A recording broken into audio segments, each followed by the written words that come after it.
Chapter 501. Shay carried Puwu and flew in the sky. Together with Keys, who flitted across roofs and eaves, they hurriedly passed through the city. With Graz, ZT in charge of bringing up the rear, and Puwu's familiarity with Entropy City, they managed to avoid many guards. Only a few times did they encounter a small group of deteriorators, and all of them were personally dealt with by the young Blue Dragon.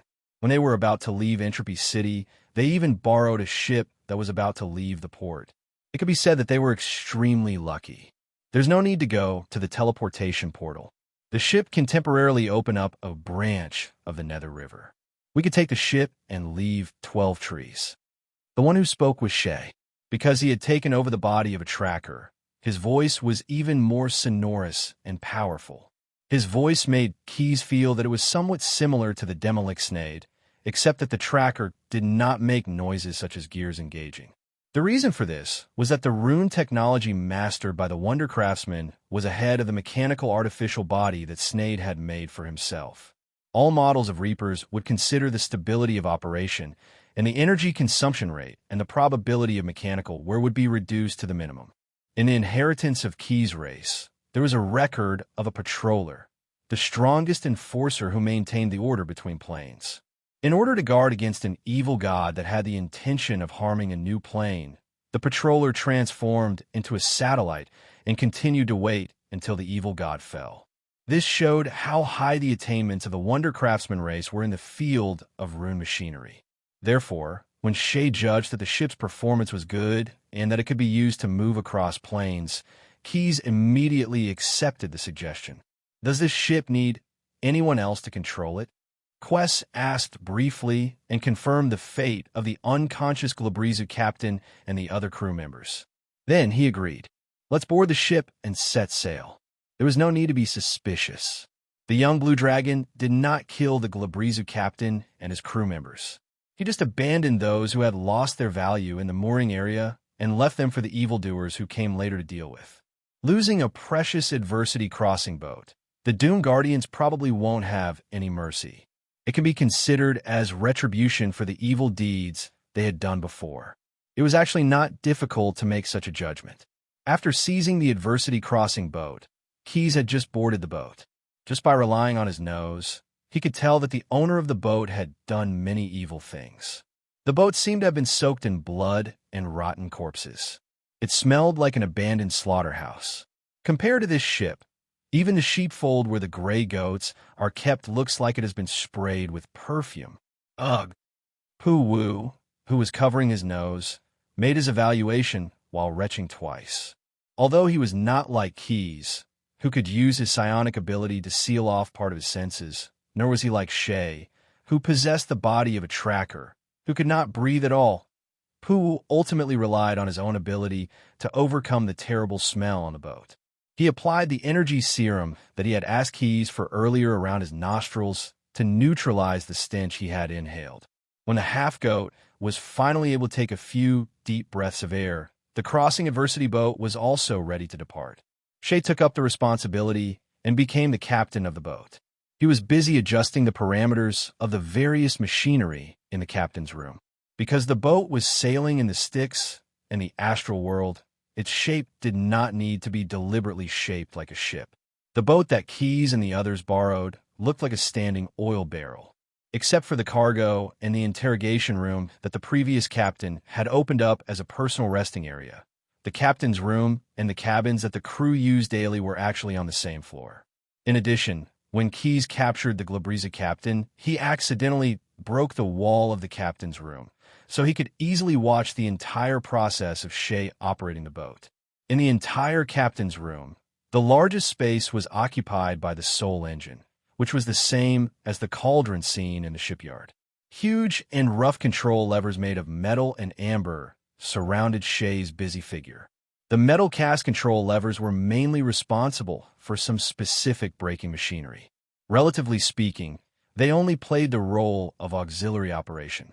The amber that imprisoned the essence of time in the depths allowed the control levers to touch and fiddle with the soul in the cauldron. In addition, Shay had to bite the bullet. He did not have time to change, to use the coordinate book with obvious demonic characteristics to ensure that the boat could successfully enter the tributary of the Styx. To be honest, this book was extremely evil. The contents were written entirely in blood. Each page was taken from the skin of a young girl, and the binding used children's teeth. However, the coordinates on it were all the proven and reliable anchor points that had been accumulated bit by the ship that was used for cross-border trade. No matter how much he resisted, Shay had to abandon his personal senses and use the book for the time being. He used the thorny chain as a tentacle to roll up a tassel-shaped bookmark and insert it between the title pages of the coordinate book. This bookmark was made of a certain kind of spirit's tongue, which had long dried into leather in the passage of time. With the appropriate incantation, when the coordinate book was inserted, the tongue would read the bloody passage aloud. Only when the correct information was received would the soul engine be activated, tearing open an entrance to the tributary of the Styx and dragging the entire boat into the tributary. Due to Stim's blockade, he could not return directly to the acid fog canyon for the time being. Therefore, Keyes prepared to go through the abyss first. After Shay checked, it turned out that the coordinate book of the Glabrizu captain happened to have the specific coordinates to the abyss. As soon as the bookmark with the tongue came into contact with the coordinate book, it excitedly recited the evil chant that contained the spatial coordinates in the language of the abyss. After receiving the signal, the soul engine was activated. The wail of souls came from the cauldron, and the souls of many oarsmen were instantly stirred into a paste. The broken souls were absorbed by the engine, forming a chain that extended directly into the void from the top of the cauldron. Due to the exploration of the Nether River's tributary, they might accidentally offend some strange creatures and trigger the attacks of those creatures. Therefore, the activation stage was the most dangerous time of the entire journey of the boat. Shay had to be fully focused. He carefully controlled the amber joystick and adjusted the soul chain, hoping to anchor it to the tributary of the Styx. Finally, after several attempts, the loose soul chains suddenly straightened as if they had been stretched taut.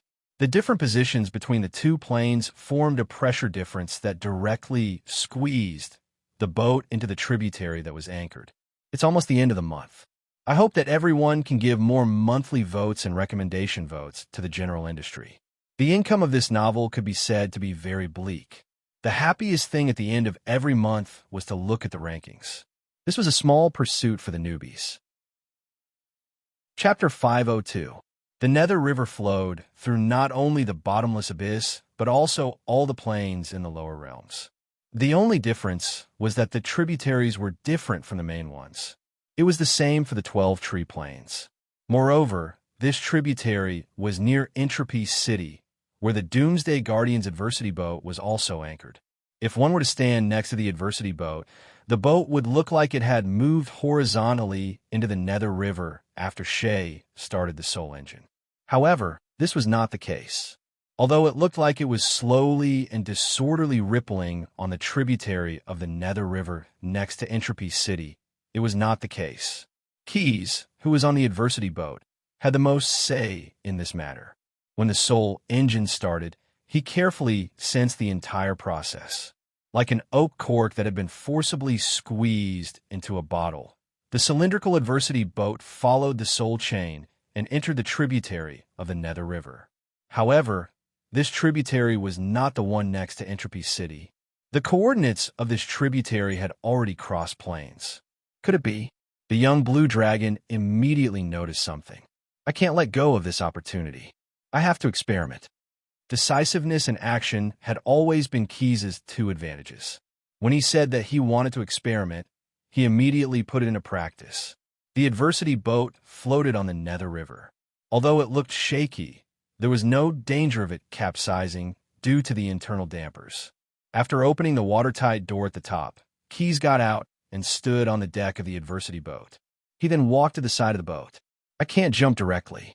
The Nether River is said to have the effect of washing memories. It might be dangerous to immerse the whole body in it. After thinking of a countermeasure, he stepped out with one hand on the side of the boat, but he did not jump. Due to the way it was built and the choice of materials, there were many bumps on the side of the boat. With the help of these bumps, Keys climbed down with his hands and feet and moved closer to the water level.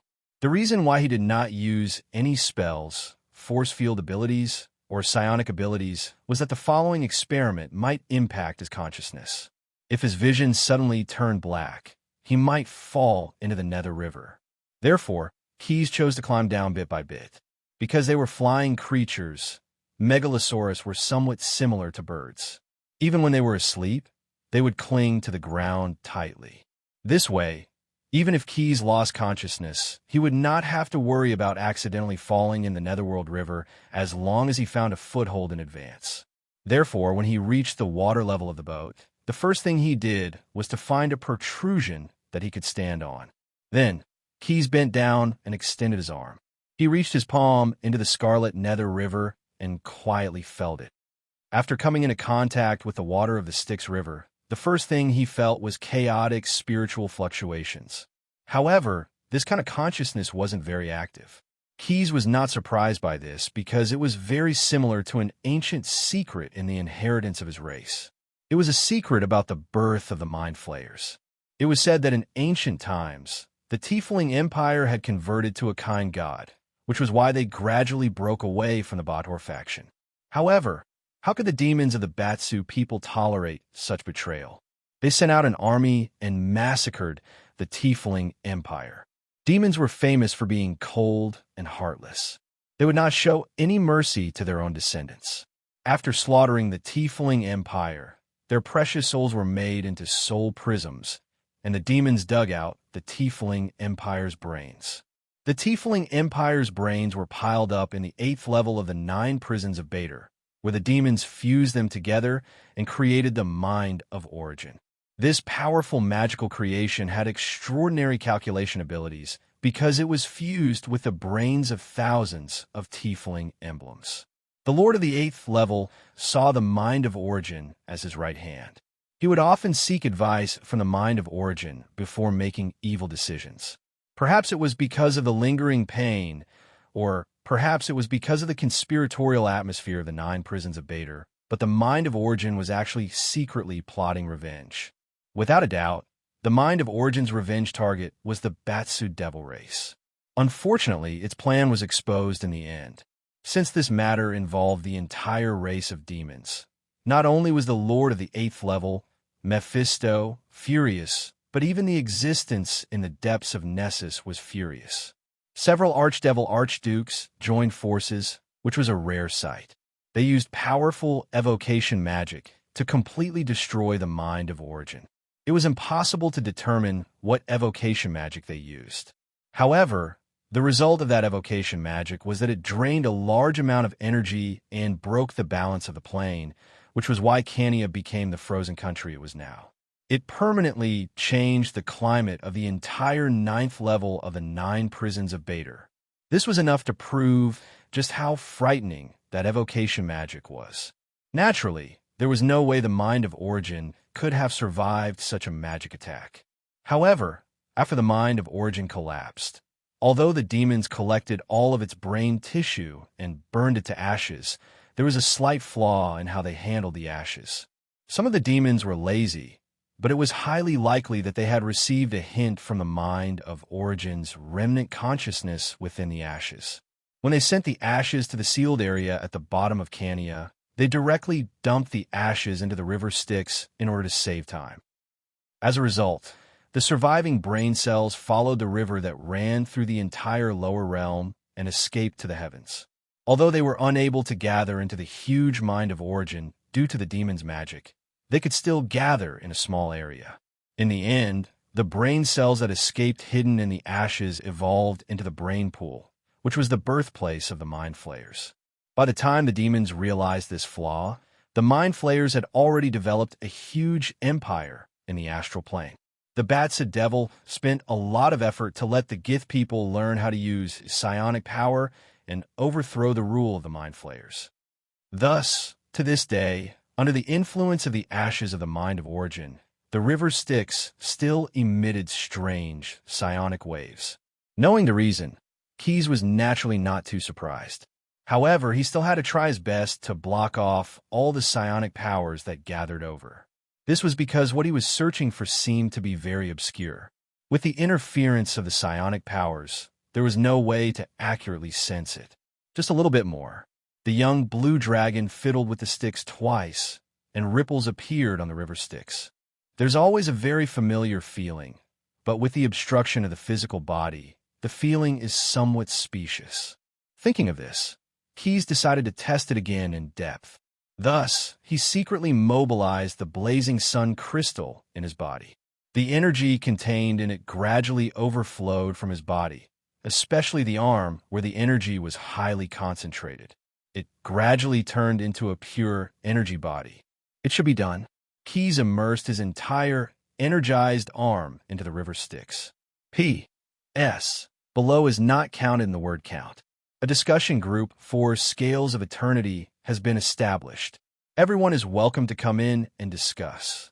Currently, there's an outline, part of the form of the comic I drew, an introduction to the Easter egg, related historical knowledge, and the author's daily life are being released in the group. Readers who want to see more behind-the-scenes highlights of the creation, please join. Chapter 503. The indescribable sound hovered around Keyes. He did not know if it was an auditory hallucination or if it was the real sound of the Nether River. The sound sometimes sounded like waves gently hitting the beach, and sometimes it sounded like a large group of people murmuring. Every time he thought that the sound was about to fade away, it would attack him again without any pattern. In order to confirm whether he was having auditory hallucinations, Keyes had to use the way of a psionic warlock to replace his normal perception with synesthesia. Although he had mastered this special observation method, he rarely used it because once he used synesthesia, the world around him would suddenly become very strange and unreal.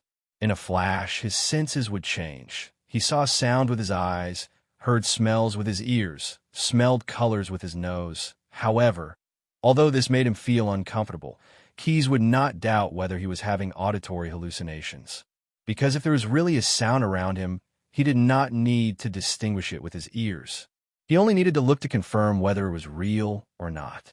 As a result, within the range of his eyes, there was indeed some faint blue-green smoke, but that was only the sound of the waves of the Nether River.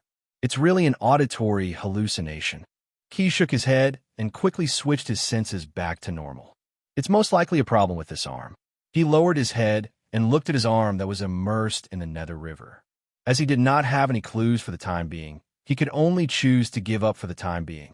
Controlling the blazing sun crystal in his body, Keyes began to recover the energy that had dissipated, and his arm gradually left the state of being an energy body. However, he suddenly discovered a problem. That's not right. Why is the recovered energy more than the dissipated energy? And it was this additional energy that gave Keyes an inexplicable sense of familiarity. He seemed to have confirmed his previous conjecture. The reason why the Nether River runs through the lower world is actually that it is a special maze, a quantum channel that is concrete. Every drop of water in this river exists in a state of probability. It can appear here, but can also appear elsewhere. The reason why those creatures immersed in the Nether River have memory defects is actually not a shortage, but a disorder. Under the influence of probability waves, they will remember all the things that might have happened but did not actually happen. As Keyes discovered the secrets hidden in the sticks, several inferences were put forward one by one, and he received a very reasonable explanation. Not only had his speculation been verified, but the quantum energy absorbed from the Netherworld River also made Keyes feel even more incredulous. The young blue dragon evolved once again with the activation of his active adaptation ability. He began to adapt to this scattered energy. Originally, this process would have lasted for a while before he could fully adapt to this new way of using energy. Only then would he be able to accumulate enough energy to open the maze, quantum channel, and return to the acid fog canyon plane. However, when Keyes' arm turned back into flesh and blood, the quantum energy he absorbed from the Styx River was almost full. He had no doubt that if he transformed his flesh and blood into energy again and absorbed more energy from the Nether River, his progress bar would be filled to the brim. It would be enough to open the maze that connected to the acid fog canyon. However, Keys didn't do that. When he absorbed the quantum energy contained in the Styx River, he seemed to have a premonition that something bad would happen if he rashly carried out such an action. The existence of the quantum was a direct manifestation of the discontinuity of matter, which was a probabilistic nature. In layman's terms, the existence of the quantum state itself had the meaning of prophecy, and Keys was not good at any prophecy spells at all. There might be some unknown connection between the two. Hesitation may lead to failure, but being too decisive will lead to nothing, he warned himself. There's no need to race against time now. He had already gained a lot from this exploration, so Keys gave up the shortcut in front of him. He didn't regret it. Climbing up the ship side was much easier than descending because there was no need to consider the problem of foothold. So, Keys just hooked onto a protrusion and pulled up forcefully.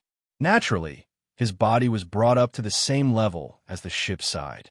After flipping over the ship's side, Keys once again stood firmly on the top deck and quietly looked at Entropy City on the shore in the distance.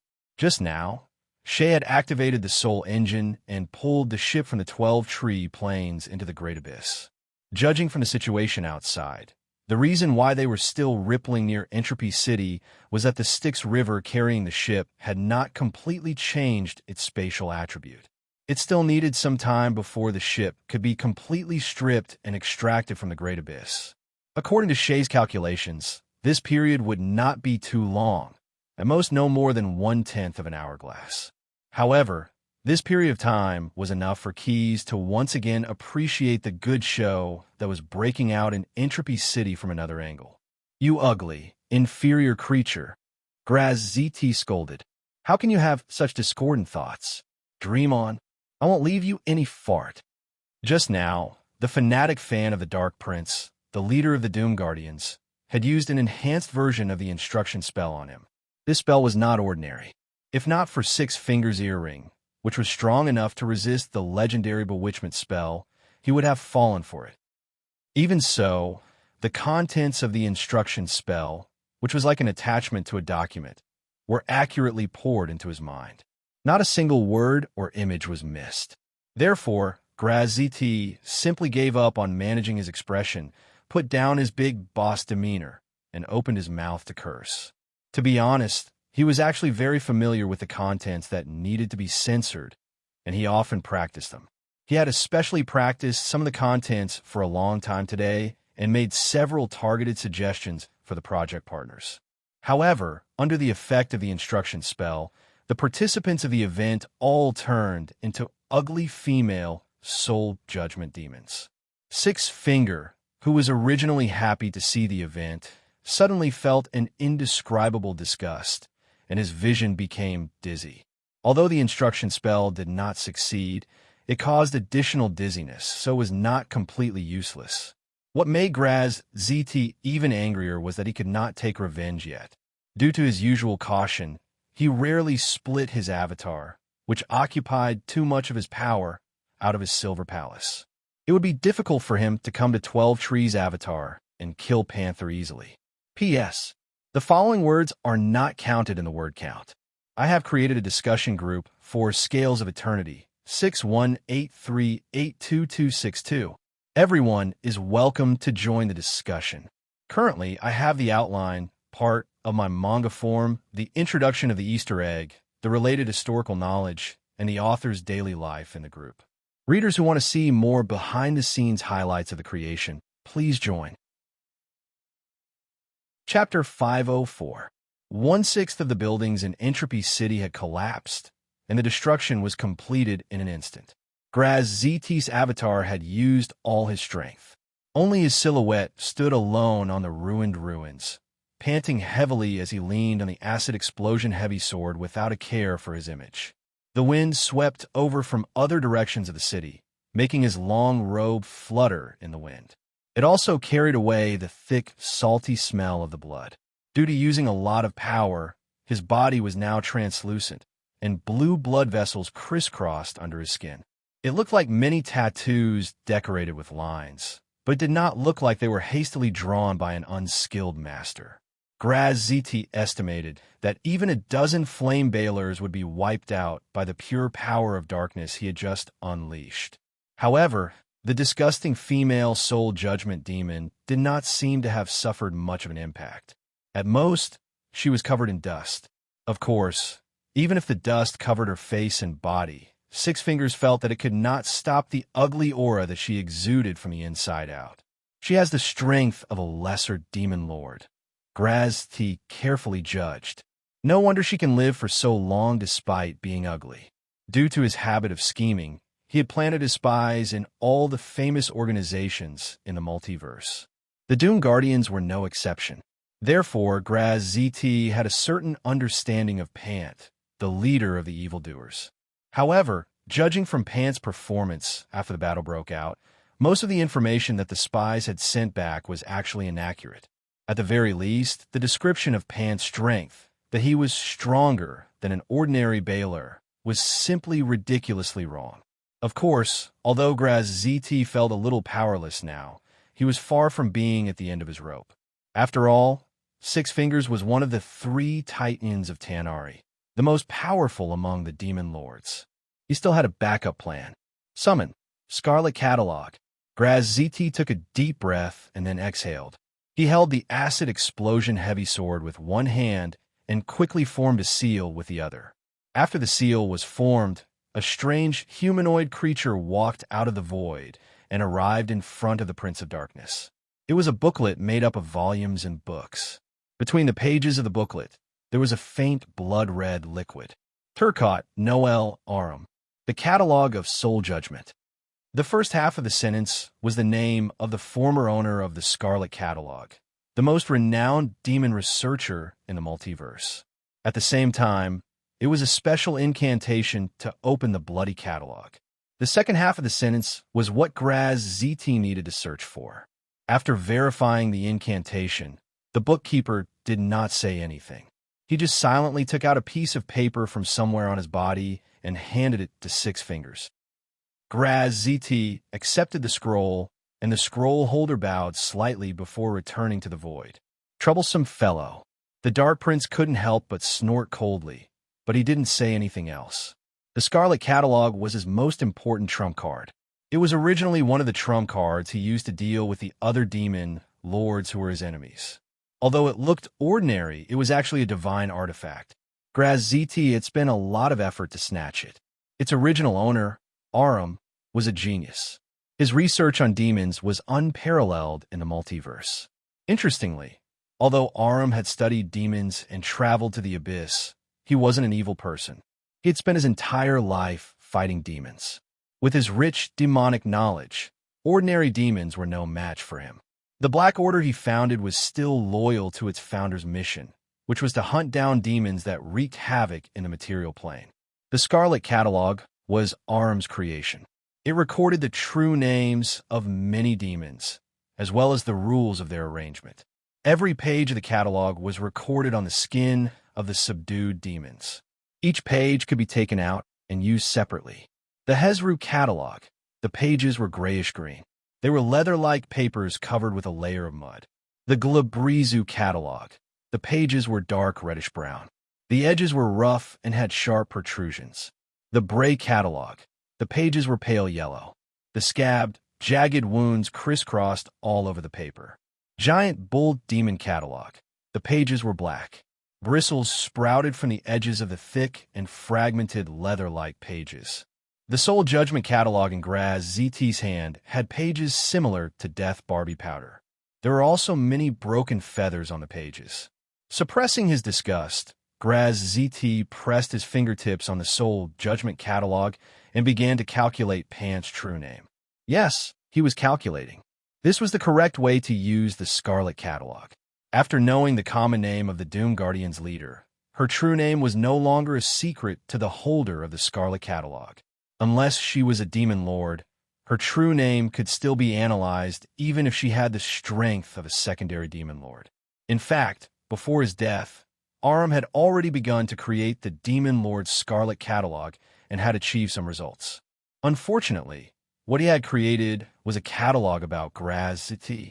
Moreover, the Dark Prince, who had many spies, had detected it. After hearing this news, Six Fingers' soul almost left his body. Without any hesitation, he descended in his true form and killed Aram. From then on, the Scarlet Catalog became Graz Ziti's personal item and was strictly kept in his hands. Although the Black Order in the material plane kept a few copies of the Scarlet Catalog, Aram's successors didn't know how to use this artifact. They only treated the Scarlet Catalog as a magical item to bestow the holder with special abilities of the corresponding demon. However, Graz ZT knew this secret. Using the Scarlet Catalog, he could grasp the true name of any demon below the Demon Lord level. At most, it would take him some effort. Even though the oath of the true name wasn't as strict for them as it was for demons due to their chaotic nature, it was still very dangerous for their true name to be grasped by someone, especially when the wielder was a demon lord. It could be said that as long as Graz ZT completely analyzed Pan's true name, he could immediately take away her life. Even if she had Xie Hui protecting her true name, it would be difficult for her to resist the attacks of a demon lord controlling her true name. P.S. The following words don't count. I've created a Scales of Eternal Order discussion group, 618382262. Everyone is welcome to join the discussion. Currently, I've released the outline, part, of my manga form, Easter egg introduction, related historical knowledge, and the author's daily life in the group. Readers who want to see more behind-the-scenes highlights of my creation, please join. Chapter 505. Pennyworth Ferem to Dubious Traso, Graz finger imprinted on the Soul Judgment Catalog. The Demon Lord's computing power cooperated with Aham's algorithm and quickly analyzed it. Graz ZT still needed some time, because his opponent was stronger and his real name was more hidden. But Pante did not want to wait any longer. In fact, when Six Finger began to analyze, she had a very bad premonition. Attack! I must attack, even if I have to kill his avatar. Otherwise, I will die. I will definitely die. The great leader, who was obsessed with instilling the idea that all things will eventually wither, was very rational when facing her own life and death. She did not even have time to give orders to the other evildoers. She took the lead and launched a fatal attack on Six Finger. Entropy Ray. Pante opened the 4 fingers of her right palm, revealing the Doomsday Guardian emblem branded on her palm. A pale yellow ray shot out. This was a spell unique to the Doomsday Guardian. It looked like a ray, but its essence was pure entropy energy. When hit by the entropy ray, no matter if it was a creature, a magical item, or even a divine artifact, they would have to undergo a strict immunity test. The result of the test was zero-sum. If the target did not pass, the target would experience an excessive increase in entropy for a short time. The final result was an almost inevitable wither, even if the target was an undead creature. Pante rarely used this trick because every time she used the entropy ray, she would permanently lose a part of her vitality. But how could Graz ZT be easy to deal with? Before concentrating on analyzing the real name of the Soul Judgment Demon, he had already prepared countermeasures. Puff! The pale yellow ray hit the target, but that Graz ZT dissipated like a punctured bubble.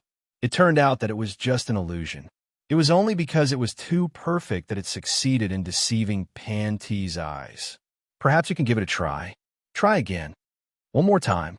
As if to mock the opponent, after one Graz ZT disappeared, 2 new Graz TS appeared in Pante's eyes, and they looked equally perfect. Even after casting several spells to improve his vision, Pante still couldn't tell which one was real and which one was fake. At this time, because of her anger, the leader of the Doom Guardians got rid of her fangirl status and revealed her true colors. Entropy Ray. Entropy Ray. 2 more yellow rays of light shot out of Pan's palm and hit the 2 Graz Zeets as expected. However, after 2 soft noises, Pante discovered that he had only destroyed 2 perfect illusions. In the ruins, 4 identical Graz ZT reappeared, each with a hypocritical smile on their lips. Pante knew that she could no longer squander her power. She decisively ordered, "Malevolent army, attack. Release the beasts." Upon receiving their leader's command, the leaders of the evildoers took out the copper pots that they carried with them and distributed them.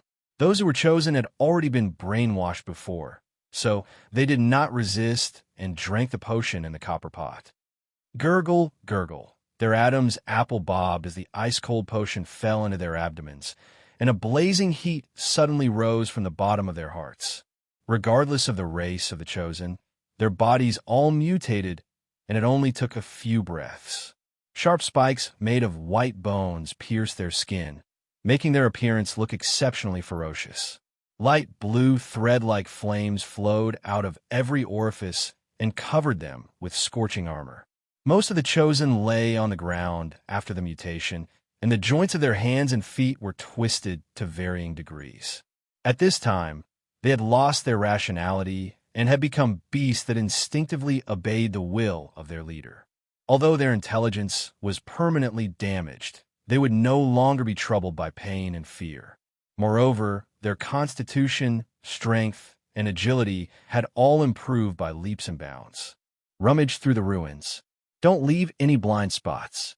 Don't let go of even a piece of debris. Kill the intruder. Pante roared.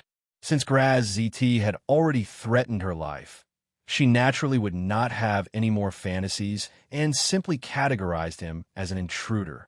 The Doom Guardians would never be polite to intruders. The only solution was to send them into eternal decay. The ferocious beasts roared in response to their masters. Then, like arrows leaving the bowstring, they dashed towards the ruins on the ground. Hundreds of beasts rushed to the ruins from different directions and shuttled through the ruins like ankhegs. As they moved, they used the bone spurs on their bodies to flip over the broken rubble and tear apart the rune cloth walls on the ground. The legion of evildoers followed closely behind. While opening up an encirclement, they followed the path opened by the beasts and advanced into the ruins. It was worth mentioning that in the face of such a fierce offensive, the four Graziti in the ruins remained calm. Although the enemies seemed to be aggressive, with the continuous improvement of the analysis of the true name, the scale of victory had already tilted.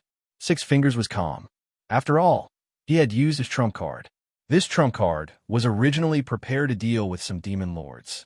Even though he acknowledged the strength of Pante and the legion of evildoers, he still did not think that they could stand shoulder to shoulder with a real demon lord.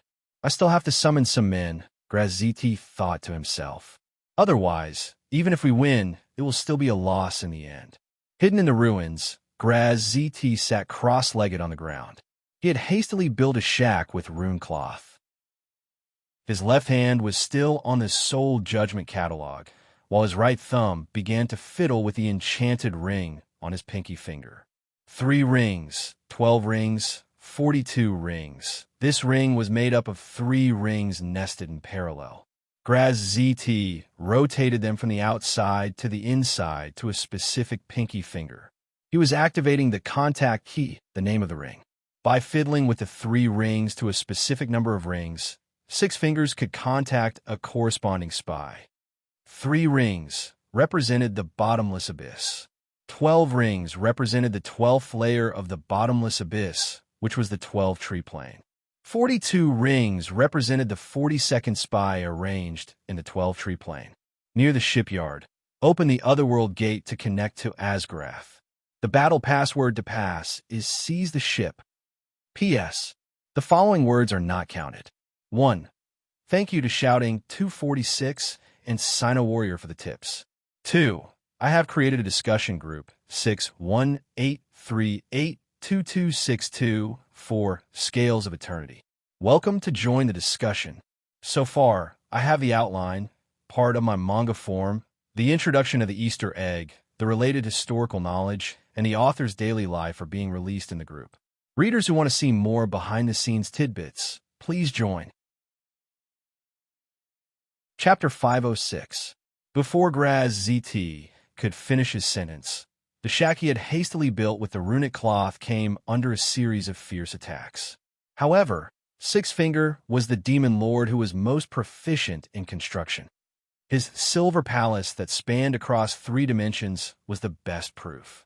Even if the materials were not meticulous enough and the construction was rushed, the shack's sturdiness was still guaranteed. At the very least, the ferocious beasts outside might not be able to destroy the runic cloth wall, even if they were to tear at it for a while longer. Noisy, Graz ZT was displeased. He picked up the acid explosion AP with his right hand and pierced through the wall of the shack. PFFF. The ferocious beast outside was busy gnawing at the wall and had its throat pierced by the acid explosion AP. A teeth-numbing sizzling sound could be heard. Before long, the ferocious beast was corroded from the inside out by the acid. A puddle of brown mucus was left in the depression beside the runic cloth wall. This was the only evidence of its existence. However, the ferocious beast's tragic howl before its death had alarmed the other ferocious beasts and the soldiers of the malevolent legion. They turned around and rushed toward the place where the ferocious beast had died. Naturally, they discovered Six Finger's hiding place. "The invaders are here," someone loudly declared. Following his shout, more and more malevolent ones echoed his words. Not long after, Graz ZT's shack was surrounded by 3 layers on the inside and 3 layers on the outside. It looked like a turtle in a jar. Charge in and destroy the invaders. Pant, whose love had turned into hatred, immediately rushed over and threw a fireball at the shack after receiving the report from his subordinate. The ferocious beasts, who instinctively obeyed the orders of their great commander, also attacked at the same time. They swarmed forward and launched a siege. The fireball exploded on the runic cloth. Some of the flames splashed onto the ferocious beasts, causing them to burn and blister. However, they did not care at all. Their attention was focused on how to break through the runic cloth wall. They used their mouths, teeth, claws, buttocks, and all sorts of spell-like abilities.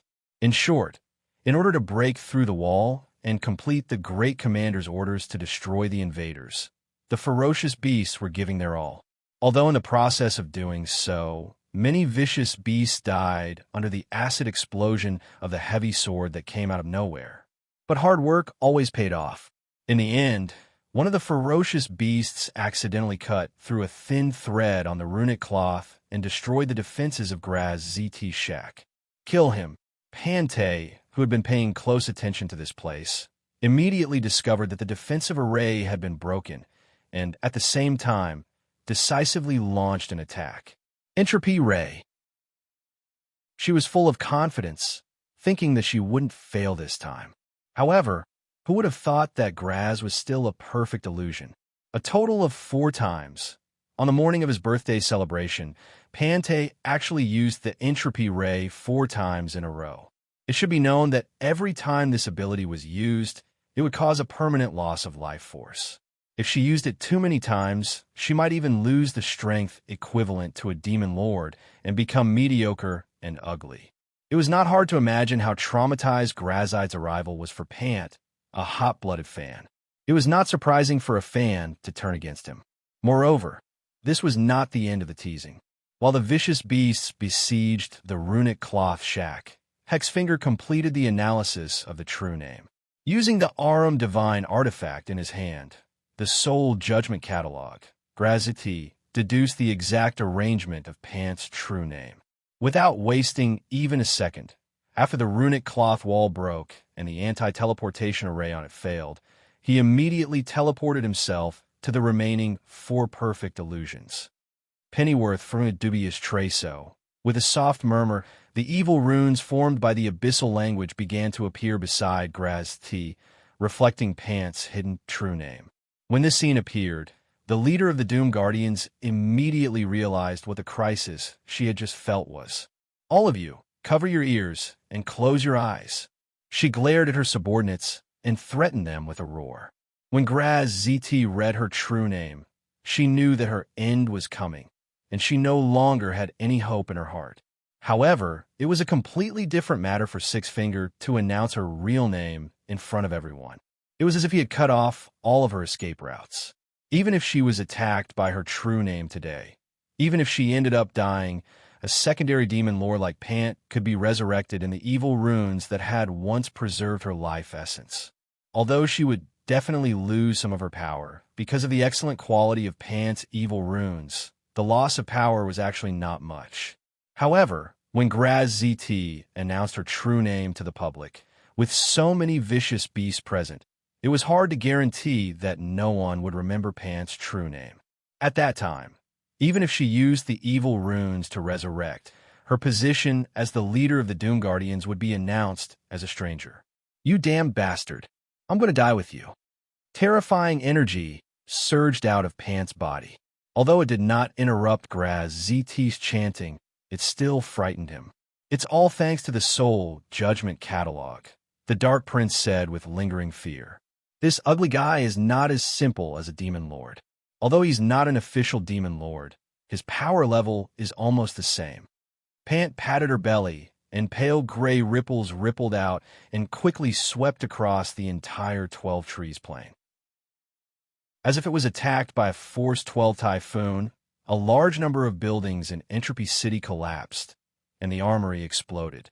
This was the Doom Guardian strategic spell called Entropy Wave, and its purpose was to carry out a large-scale planar massacre. For a small plane like the 12 Trees plane, Entropy Wave could cover the entire plane, so it was the most suitable spell to use. When touched by Entropy Wave, everything in the plane, be it living creatures or other material existences, would have to undergo a strict immunity test. Unless they were hiding in a special place, most things that could not pass the test would immediately experience a rapid increase in entropy.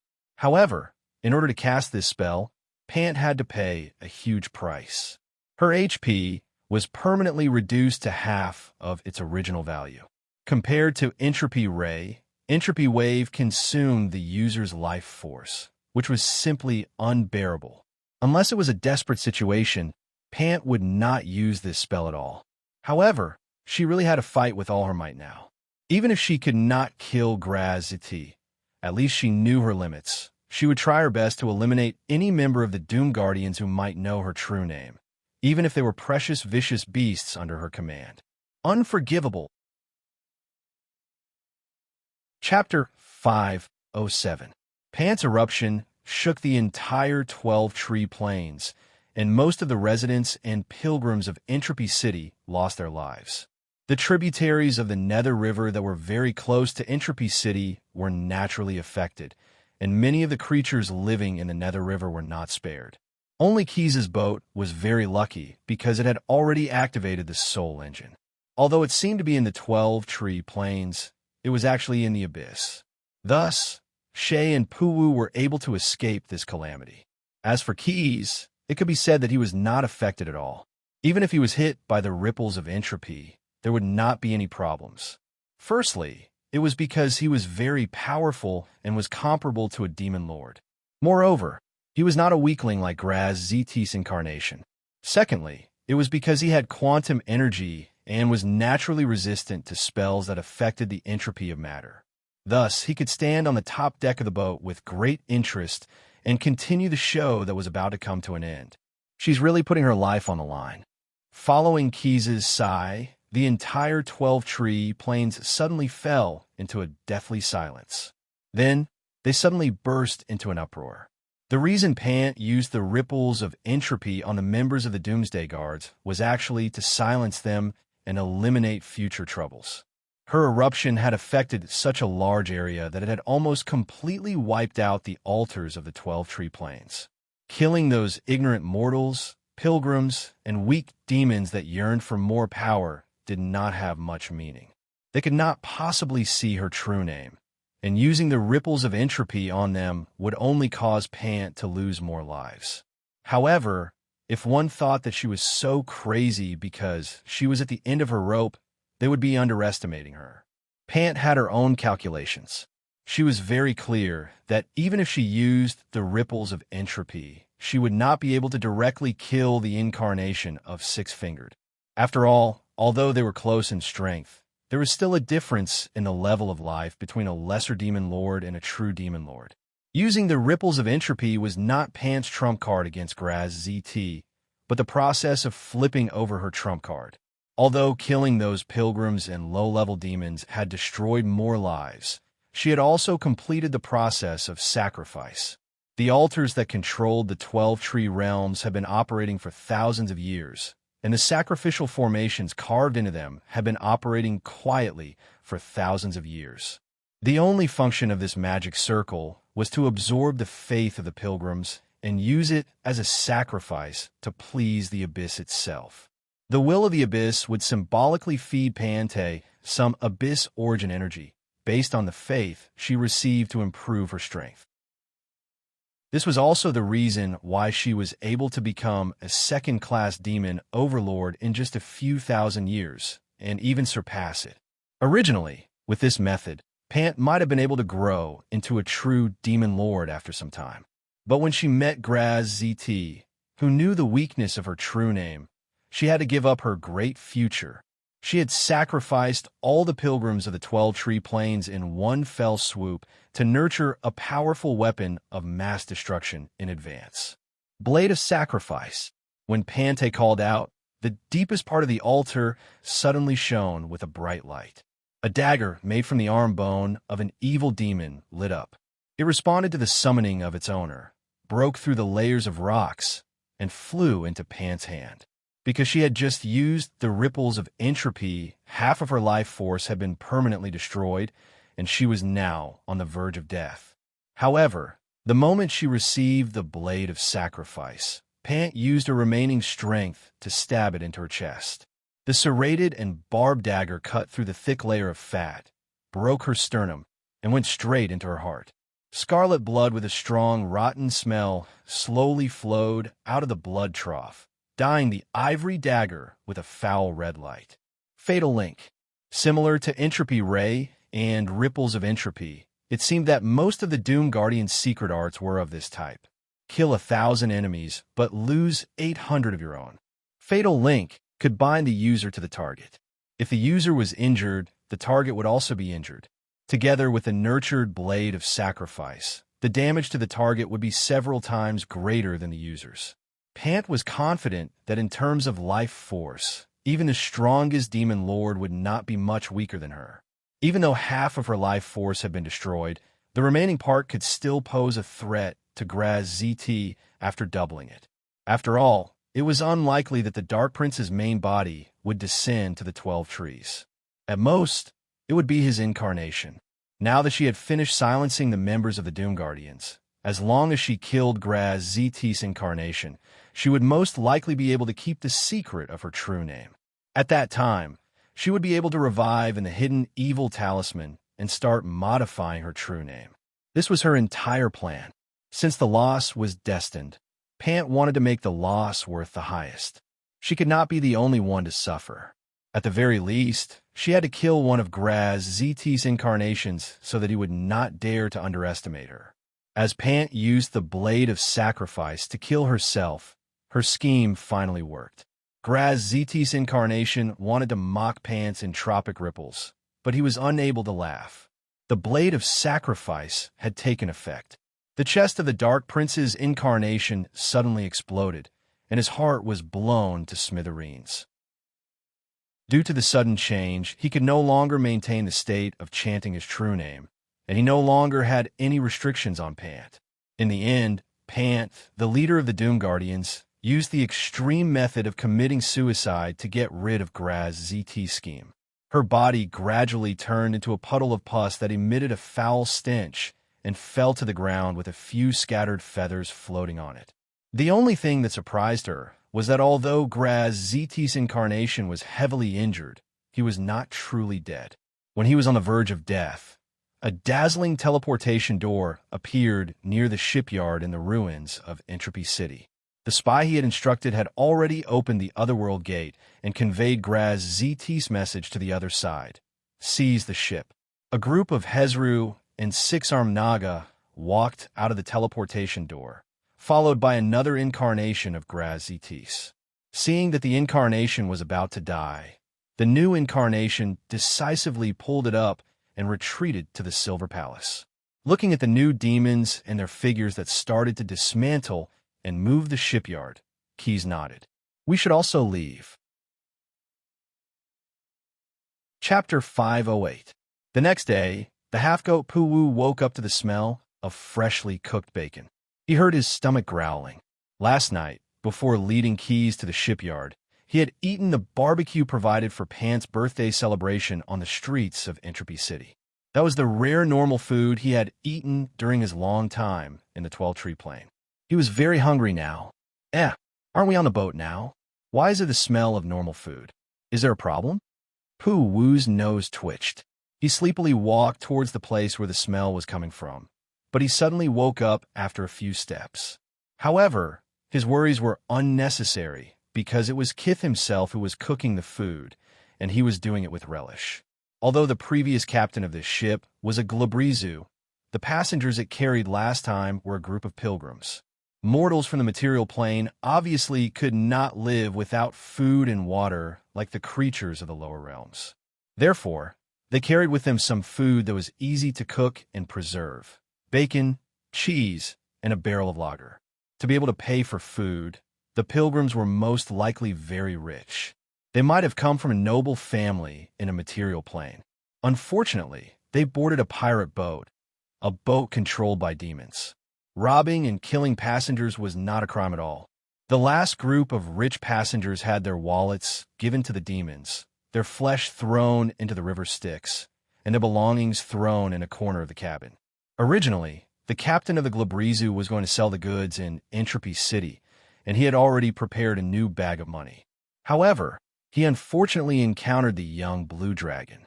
The goods to be sold, along with his beloved boat, were all intercepted. When Key saw the food, Shay was steering the boat and slowly diving into the abyss. He had nothing to do, so he just stayed around. Perhaps he was influenced by some hidden racial instinct, but he stretched out his hands to the food. Frying, stir-frying, boiling, deep-frying, stewing, simmering, braising, stewing, blanching. He could not do it now, so Keys could only cook some food. However, it wasn't because he didn't have the skills, but because he lacked the tools, spices, and ingredients themselves. Therefore, Keys could only find a dagger, cut the bacon into cubes, marinated it with spices to enhance the flavor, and finally stewed it in lager beer. About half an hourglass later, the fragrance of wine filled the cabin on the entire deck and attracted Poo-woo, who had just woken up. "Oh, what did you find?" Seeing that it was Keys cooking, the half-goat calmed down. "This tastes really good." "It's nothing. Practice makes perfect." He watched as the half-goat squatted beside the stove and stared unblinkingly at the iron helmet that served as a cooking utensil. He swallowed his saliva several times. Keys reached out and grabbed Iron Helmet's ear.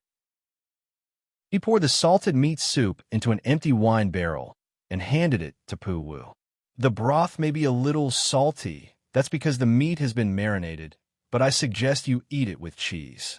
The half-goat nodded, picked up a piece of cheese from the cloth bag, and stuffed it into his mouth. He then took a big gulp of the soup. Perhaps because he often tested the medicine, the boiling soup didn't burn his mouth and tongue, and it didn't harm his stomach.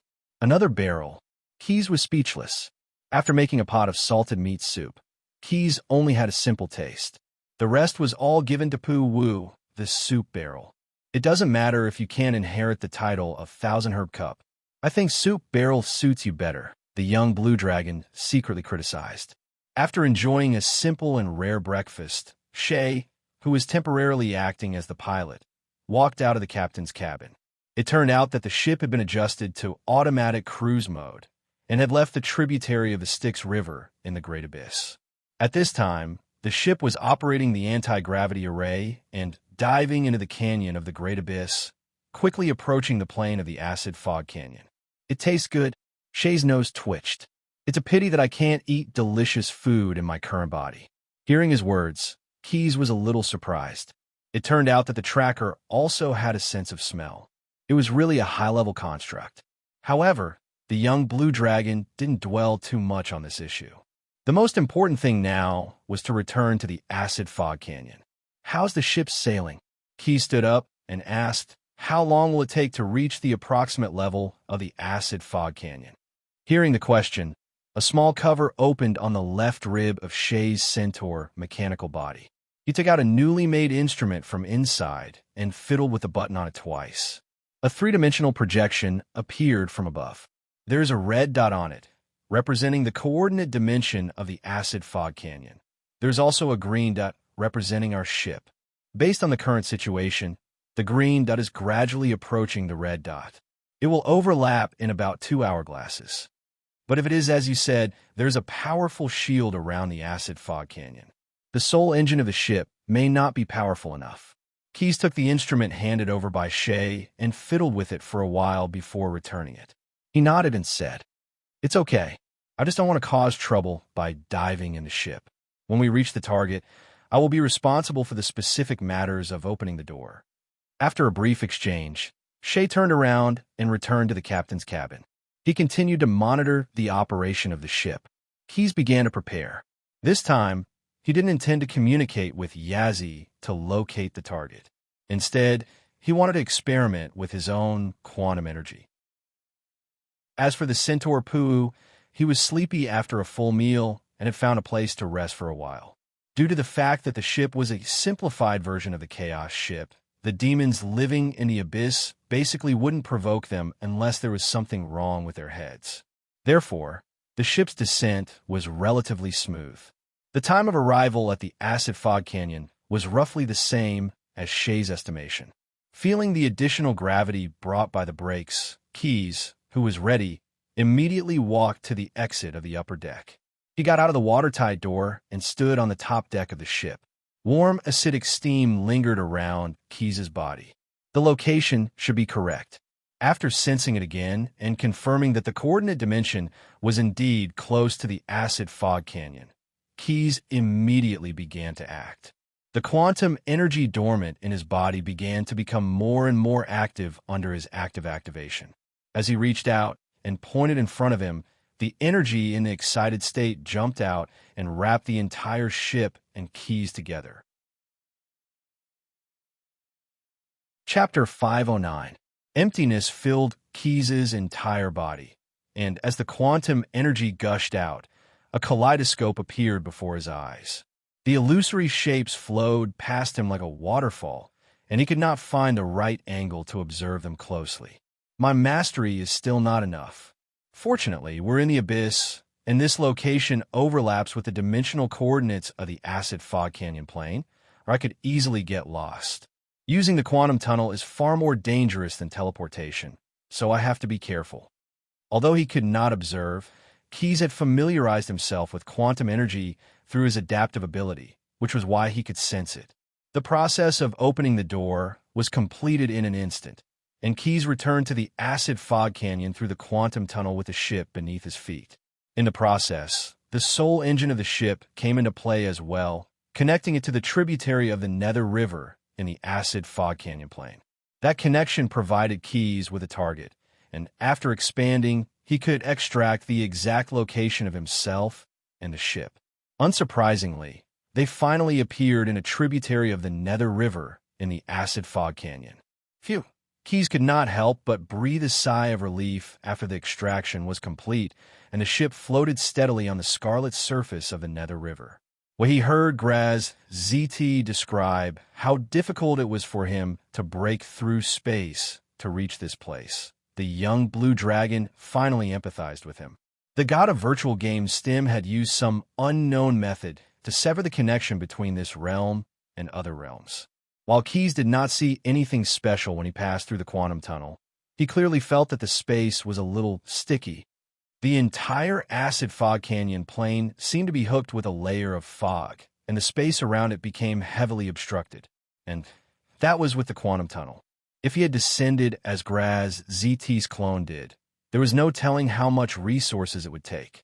However, according to Six Fingers, the Tauren King, who was most likely here to seek revenge, had brought an entire army with him.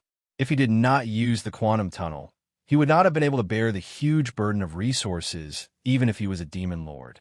Keyes had originally thought that they were the same as him, that they had also come to the acid fog canyon through the river Styx, but that might not be the case.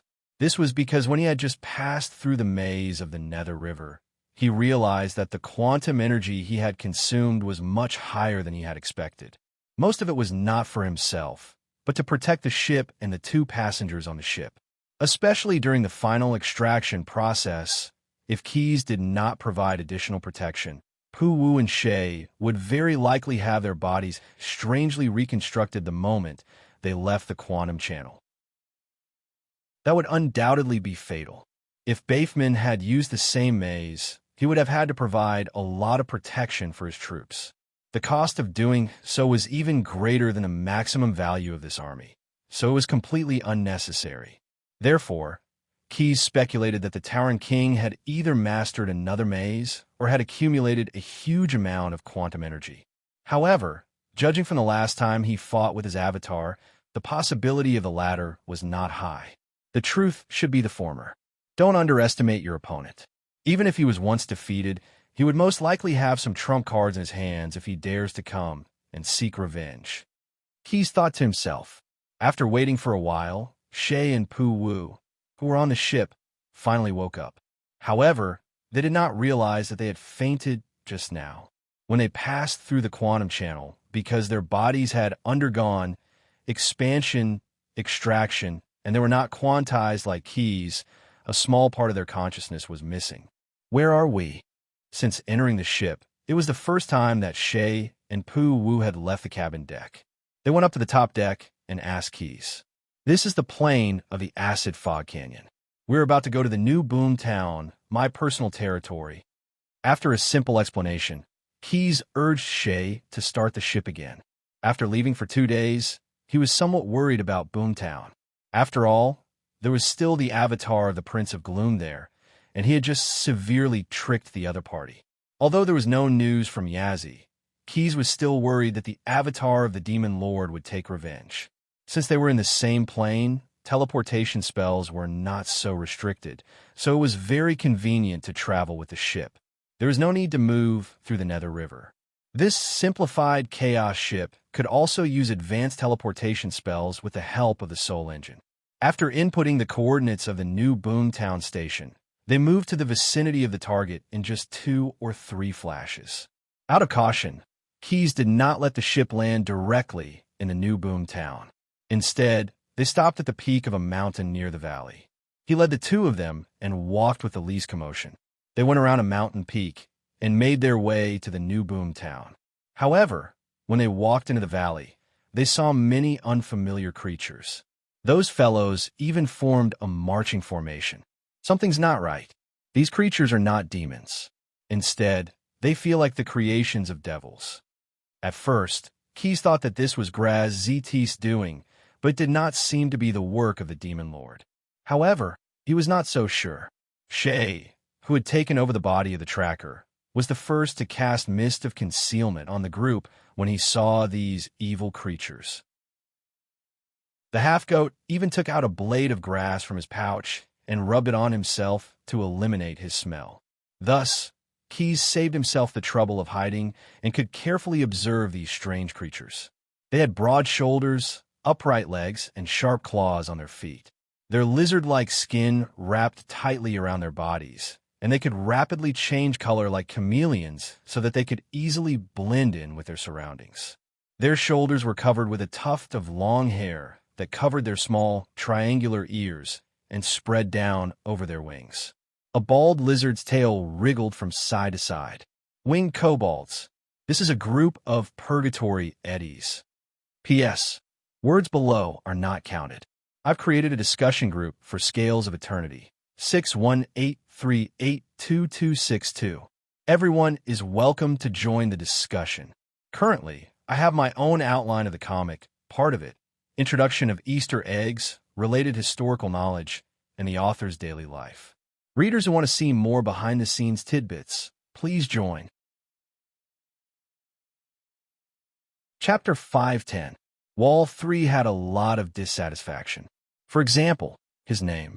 As an Eddie, he was born in the incubation room and did not know who his parents were, but he was given a title that represented the family line. Another example was the work he did. Although he had ridden the Purgatory pony several times when he worked for the trade caravan on the land, he was still not used to their staggering pace. Compared to riding this animal down the rugged hillside, he would rather fly with his own wings, even if this might be seen by the enemy from afar. It was more comfortable than this. However, no matter how dissatisfied he was powerless to change the situation. It was impossible for the lord above him and a new group of lords to listen to his personal opinions. A candle without wings. Wall 3 cursed in a low voice. Can't this cushion be softer? He sat in the saddle, trying to find a more comfortable position for himself. Since leaving the fortress last night, he had been riding on horseback all night.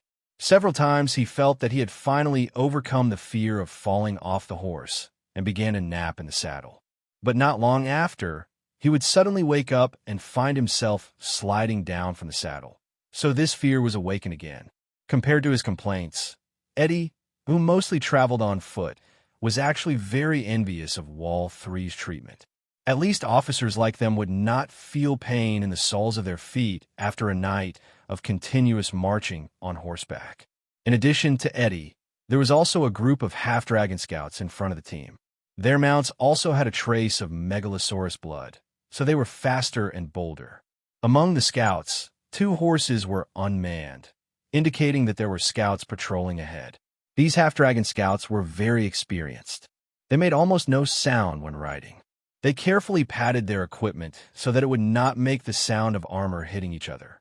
Compared to Eddie's colleagues, their gazes were so firm and sharp. Under the biting cold wind and the gloomy light gray dawn, they looked like a pack of wolves hunting. They were loyal dogs of the abyssal dragon demon, General Mopadib. For the sake of their master's hegemony, they were willing to wipe out all enemies. All right, the truth was that most of these draconians had been coerced into joining the demon generals. However, even though they had become accomplices of the chief evil out of fear, they did not hesitate to carry out his cruel orders. However, when they encountered a strong enemy, they were not so reliable and might even flee at the last minute. The evil of mediocrity was also evil. His lordship's lapdog, Wall 3, looked into the distance and sneered again in a low voice. He's always so arrogant. Wall 3 did not think much of his colleagues. He always felt that those fellows were not natives of hell, so they were not trustworthy, let alone worthy of being entrusted with important tasks. However, in the eyes of the real Batsa Devil, the superiority of the Inferno bloodline that he insisted on was actually very far-fetched. The original Eddie of Purgatory was a combination of the corpses of Eddie kobolds, freshly killed hounds, and a giant chameleon. It was a swift and ferocious creature created from a combination of the corpses of Eddie kobolds, freshly killed hounds, and giant chameleon. Due to their Inferno bloodline, they were far more cunning than the average Edo kobold. Part of the body is upright and can withstand a lot of injuries. Harm. Just like the demon hounds, as long as they could devour enough flesh and blood, they could even regrow their limbs. They felt that because they had the Inferno bloodline and most of their descendants were born in the incubation rooms of Bator, they could be regarded as relatively indigenous residents of Bator. But in the view of the purebred Batsu, Purgatory Edo was at most a kind of tool that could not be accepted by Bator's class system. In this regard, demons had always advocated equality. Of course, without sufficient benefits, no demon would explain the cognitive theory of Batsu's race to Purgatory Edo. Therefore, guys like Wall 3 still had beautiful expectations and worked hard every day to achieve an impossible promotion. From the ordinary Purgatory Edo to the Purgatory Edo Vanguard, then to the Purgatory Edo Squad Captain, then to the Purgatory Edo Sergeant. Although Wall 3's promotion brought a slight increase in strength, his life essence still did not change. He was still Purgatory Edo. Of course, although he was not included in the demon system, Wall 3 still had to obey the demon's rules as he served the demon general. While marching, a sergeant major like him had to patrol the formation and count the number of people every once in a while. This was his duty. Even if riding on a horse was very uncomfortable, Wall 3 had to complete it on time. Riding forward, he counted the number of people in his squad to make sure no one was left behind. Then, he ran around and carefully patrolled the area. He recorded the surrounding terrain and made some preparations in case there was a possibility of a possible retreat. Suddenly, a bird's cry sounded in the silent valley. Wall 3 keenly distinguished the sound and realized that it was not a real bird's cry because he had heard the same sound before. This was a signal from the half-dragon scouts in front. They would use the cry of a certain carnivorous bird in the acid fog canyon as a communication signal. After 3 cries, 2 half-dragon scouts suddenly appeared from the snake trees. First, they followed the scouts' mounts and strode forward. Their speed was not inferior to those long-limbed animals. After adjusting their speed, the 2 scouts leaped lightly and rode on the 2 horses that had been vacated. They urged their mounts and walked to the side of the scout captain. They whispered something to him, as if they were reporting the situation they had discovered. The leading draconid with red dragon bloodline nodded and waved his hand. The 2 scouts slowed down their horses and fell behind. Immediately afterward, the other 2 scouts dismounted from their horses. After rolling on the ground to remove the inertia, they went into the snake bushes. Wall 3 saw this and could not help but curl his lips again. It's a completely formalistic scout style. As a Purgatory Edo who grew up in Bator, he had experienced many battles under the abyssal draconic demon general. He knew that the opponent of the army he was in now might be the same force as General Mopatib. In other words, they were likely to encounter a legion of devils, not a poor force from the material plane. Frequently sending scouts was actually a wrong decision at this time, unless those scouts were legendary rogues. Otherwise, such behavior was not as good as marching silently, because the probability of the enemy discovering them in advance was lower. Of course, he still spoke softly. Those half-dragons had been more favored recently, and he did not want to get into trouble. But he never expected that someone would agree with him. You're right. It's a little formalistic. Chapter 511. Wall 3 exhaled and watched it condense into white mist in the cold morning, lingering for a moment before dispersing. He could gasp for breath, but he could not open his mouth to call for help. It felt as if someone was strangling his tongue in Adam's apple. There was no doubt that all of this was done by Keys. He only used a little of his psionic ability to hint at Purgatory Eddie. Because he used his psionic ability and did not use any spells, his body was still covered in the mist of concealment, and he was still hidden. Don't worry, I won't kill you. By manifesting his ability in Wall 3's brain, Keys stabilized the other party's emotions so that he could explore his memories. After his emotions calmed down a little, the young blue dragon began to let go and read Purgatory Eddie's secrets. It's not that, and it's not that either. Dragon Demon General loyal to Abisa discovered the new Boom Town, attempted a surprise attack. Gradually, Keys figured out the whole story and became a little curious about the Demon General's recent situation. So he found allies. The remaining Megalosaurus in the Megalosaurus army actually became the honored guests of the Abyssal Dragon. That's why he had the ambition to compete with the other generals of the Batsu Expeditionary Army, wanted to compete for the ultimate overlord. New Boomtown stopped in the valley 2 days ago and happened to be near his fortress, so he found out about it. He didn't know that it was Traction City and thought that New Boomtown was just a small fortress, so he coveted it. He had to admit that the Abyssal Dragon Mopatib had a good plan, and the timing of his attack was indeed excellent. If Keys had not returned in time, he might have been taken advantage of, mainly because there was still the Dark Prince, who was actually the biggest unstable factor, and caused a certain amount of damage to New Boomtown. But now, Quest had returned in time and was interested in the Abyssal Draconic Demon. So, the final outcome, there was a moment of silence for Mopatib, but he still didn't know who he had provoked or that a fatal crisis was approaching. He was now indulging in unrealistic fantasies, and at the same time hoping for the reward of being the ultimate overlord that Stim had promised. For this reason, other than sending his troops to launch a surprise attack on New Boomtown, he also made some extra efforts. Good day, Lady Kryphia. Mopathibu lowered his head. His face looked more like a horse's than a megalosaurus. His body was covered in fine scales, and between the scales, there was a layer of oily hair which set off his taut muscles. Compared to his muscular upper body, Mopathibu's lower body was somewhat disproportionate. He had large toes, but was bony. However, he had a thick tail that dragged on the ground like a third leg to support his body. His wide wings were folded on his back, as if a scarlet cloak was covering the plate armor made of Bartholomew. Due to the difference in size, when talking to the behemoth in front of him, even if he stood up straight, he would still be dwarfed. Not to mention, in order to show respect, Moped Hibou also slightly bowed and leaned forward slightly. "What do you want? Why did you disturb my sleep?" Kryphia opened her eyes and glanced at the abyssal dragon general in front of her, and asked impatiently. As a third generation of gods, Kryphia had her own pride and never had a good impression of non-pure blood Megalosaurus. In her eyes, guys like the abyssal dragon could only be regarded as a butler among the servants of the Megalosaurus.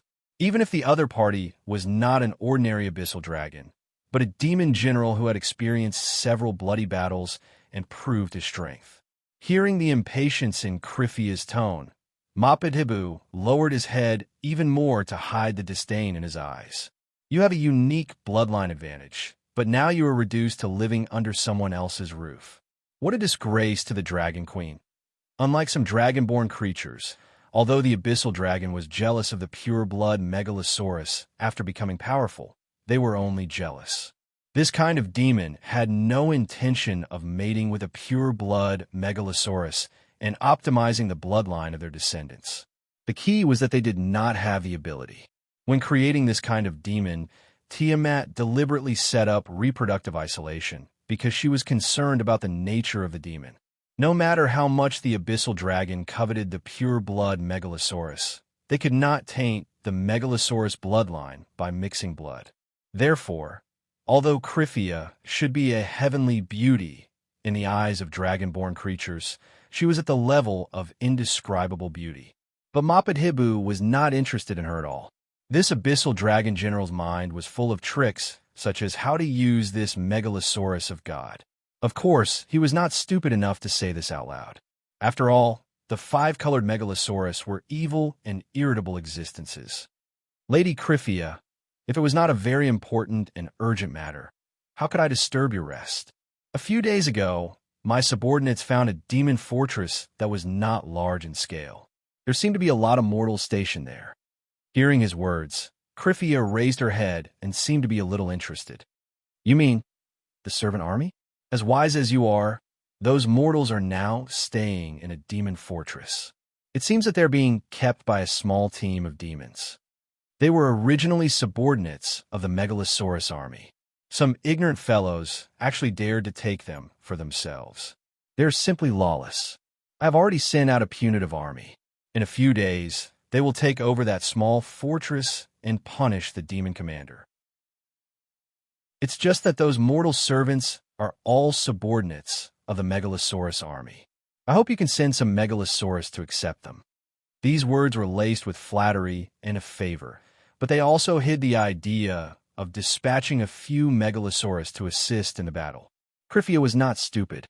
She understood the meaning of this abyssal dragon general's words, but she did not think it was too much. After all, she led the remaining Megalosaurus army to this demon fortress. She needed to show her strength. Otherwise, in the future, she would not be able to intimidate this Moped Hibou and his demon subordinates.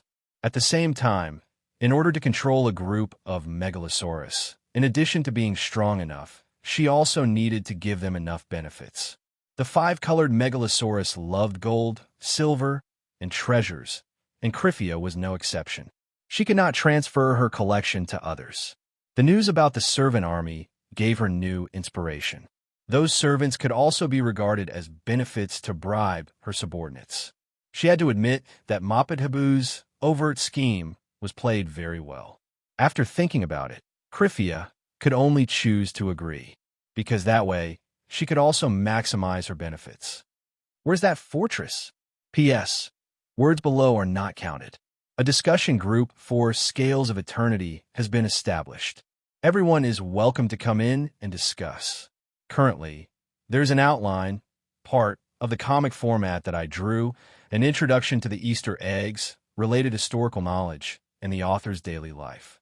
Readers who want to see more behind-the-scenes highlights of the creation Please join. Chapter 512. After reading Wall 3's memories, Keyes erased the parts related to him and allowed Eddie to return to the team. He brought Shay and Pua with him. Due to the small number of people, it was easy to avoid the scouts sent by the army. Moreover, whether it was a half-goat or a highly adaptable tracker, there was not much of a problem moving through the mountains. They only needed to find a suitable rock to rest on, and they did not need to use featherfall to reach the bottom of the valley from the mountain. At this time, the new boom town appeared in Keyes' vision. He immediately used a communication spell to greet the half-lich Snade.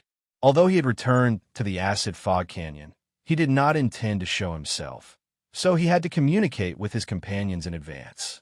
He did not want to be caught off guard. At present, apart from the attack from the abyssal draconic general, Keyes also had to be wary of the Dark Prince's little tricks. This was like a game of chicken. You did not need to defeat 99 people. You only needed to defeat the last one to obtain victory. The premise for this was undoubtedly to hide your tracks well and be a quiet Voldemort and a cunning old camper. Therefore, after exchanging information with Snade, he brought Shay and Puu to hide in the woods around the new boom town. Observing the new boom town from afar, Keyes felt that the clockwork Megalosaurus had fused with it, and there were many demon guards stationed there. As for Graz Zt's avatar, it had been hugging its shoulders and staying in the open space outside Traction City for the past 2 days. It breathed in the air obediently. At most, it would occasionally lower its head and crush the acid fogworms that crawled out of nowhere with its feet. Keyes found that his companions were not in the new boom town. Compared to Six Finger, they were very busy.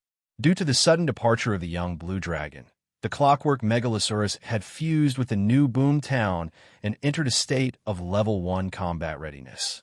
Apart from his companions, only the demon guards who were loyal to him and provided their real names were allowed to stay in the city. Therefore, the original laborers and mortal mercenaries of the material plane were all evacuated to the outskirts of the new boom town.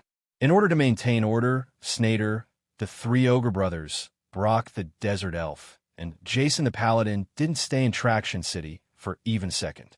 At the same time, even though Graz Zt's avatar appeared to be obedient, they didn't let their guard down. They were constantly on the lookout for any schemes that might be brewing. Keyes' return was like a timely rain that boosted the morale of his companions. However, the young blue dragon asked Snader to warn everyone not to reveal this news. He had his own plans. During the conversation, Keyes revealed the information about Edo's army. Not long after, the desert elf Brock sent out several groups of mercenaries from the material plane. Many of them were elite rogues, powerful warriors, and experienced rogue mages. They formed a scouting party and quickly spread out in a fan-shaped search area. Knowing the direction of Edo's army, their movements were purposeful. The snake thicket where the 2 Drakens were hiding became the main search area. Acid Fog Canyon was shrouded in acidic gas all year round. Only some fungi and a few abyssal plants, such as the snake thicket, could survive here. Spore people with strong territorial instincts often lived in the fungus forest. To not cause trouble and expose the army's tracks, the Drakens could only hide in the snake thicket. They wore chainmail and natural scales, which gave them double protection. Therefore, they weren't too afraid of the poisonous snake-like branches. In fact, the snake thicket provided them with shelter. However, things were always changing. One moment, a shelter could become a fatal trap in the next. The mercenaries who were searching for their target walked across the rugged, rocky ground and surrounded the snake thicket. Out of caution and experience, the rogues and warriors didn't enter rashly. Instead, they let the rogue mages in the group do the work. Lesser Flame Orb. The rogue mages were low-level spellcasters who were either self-taught or had only gone through imperfect spell training. Although their spells weren't very advanced, they had plenty of experience dealing with all kinds of problems through years of experience. There was no communication during the whole process. The rogue mages chose to cast the same spell at the same time, throwing flames into the snake thicket. Their casting techniques were all different, and the casting materials they used were all different as well. Even the beads of fire, after they were formed, were of different sizes. But that didn't stop them from achieving the desired effect. Since they were going to create flames, if the quality wasn't enough, they could make up for it with quantity. Moreover, ordinary inferior fire pearls were not very powerful, and the heat they contained was not much different from that of a burning coal ball. They didn't cast this spell to kill the hidden scouts at all, but to ignite as many snake thickets as possible. These snake thickets had special characteristics. Their branches were flexible and rich in resin. A snake thicket could burn for a long time after it was ignited. Due to the influence of the chaotic and evil nature of the abyss, plants like snake thickets were very selfish when dealing with the threat of fire. The burning snake thickets would desperately whip their branches in an attempt to get rid of the burning parts, but this would threaten the surrounding snake thickets. In order to protect themselves, if the surrounding snake thickets were ignited, the snake thickets that weren't ignited would also become very crazy. They would also desperately whip their branches, trying to knock down the burning things that were thrown over to the ground to protect their own safety. So in the snake thicket, as long as one snake thicket was ignited, the whole forest would soon fall into a riot. Every branch would become incomparably crazy and extremely aggressive, and the viper's kiss at the tip would frequently let out hissing sounds. Damn it, these snake thickets have gone crazy. The two half-dragon scouts hiding in the snake thickets were terrified. Although they weren't afraid of the bites of the snake thickets and the poison contained in the branches, it was still very dangerous if they were entangled by the branches. As a last resort, the two could only hurriedly retreat. At the same time, they had to take out their weapons to cut down the branches that were coming towards them. "They're over there," a wild mage shouted loudly. He cast a levitation spell on himself and rose into the air to investigate the movements in the snake thickets. And the two half-dragons who were cutting down the branches while desperately escaping to the other side of the forest naturally couldn't escape his eyes. P.S. The following words don't count. Created a discussion group for Scales of Eternal Order, 6183822262. Everyone is welcome to join in the discussion. Currently, there's an outline, part, of the manga format that I drew, an introduction to the Easter egg, related historical knowledge, and the author's daily life in the group. Readers who want to see more behind the scenes of the creation, please join in. Chapter 5:13. Formalism killed people. As if to prove Wall III's judgment, the seemingly capable scouts eventually exposed the whereabouts of the army. The rogue mages shot fireworks into the sky, indicating the direction of the enemy's attack and the approximate number of people for the defenders of New Boomtown. The abyssal draconic leader who was in charge of leading this team of Purgatory Eddies was naturally furious when he learned that the surprise attack had failed. He immediately went to the front of the army and personally killed the two draconic men who fled back in disgrace in front of the leader of the draconic scouts. The leader of the draconic scouts was livid. Those two subordinates were actually the juniors of the clan he led. However, in the face of an angry blue dragon abyssal, he chose to endure for the sake of the clan's interests. After punishing the losers in the Devil's Way, the abyssal draconic leader immediately ordered the Purgatory Eddies to take to the sky. Since the surprise attack had failed, he could only resort to brute force. He had to use the racial advantage of the Purgatory Eddies. As for whether this would cause a large number of casualties in the army, that was no longer his first concern. He had just punished the draconic scouts because their failure had caused the surprise attack plan to go to waste. If he failed to take down Fort Bador, then he would be the one to be punished, and the one to take action would be General Mopadib. Therefore, he had to win this battle. If he failed, he would rather die in battle. Perhaps as a devil, he could return to Bator and be reborn. Everyone fly in the sky. After analyzing the pros and cons, the abyssal draconic leader no longer held back and cast spells on the draconic men who did not have the ability to fly. "All of you, descend from the sky into Fort Bator. Just hold on for a while, and the general will come to support." He roared with all his might to boost the morale of the army. His words were not empty. With that, the abyssal draconic leader took the lead and spread his wings to fly towards New Boomtown. It felt like he was facing death with equanimity. Under his lead, the Purgatory Eddies also noisily carried their weapons and rushed towards the battlefield like a dark cloud. As soon as the dark clouds appeared, the alarm bells in New Prosperity Town were rung, and the Devil garrison immediately made defensive preparations. However, the first to face the enemy were not the blood-armored fiends and barbed fiends who were prepared for battle, but the mercenaries from the material plane.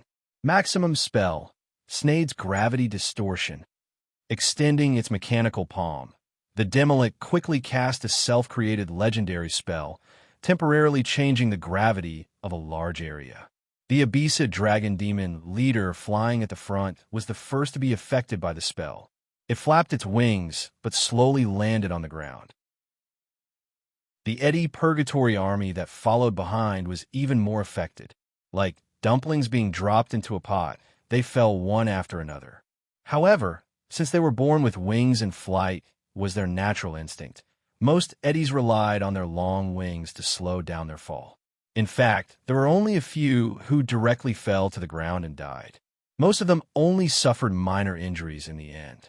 As for the Draconians who were cast with the Walk in the Air spell, they managed to escape because they were at the back of the team. Long before they entered the area of gravity disorder, they wisely landed on the ground and gathered with the main force on foot.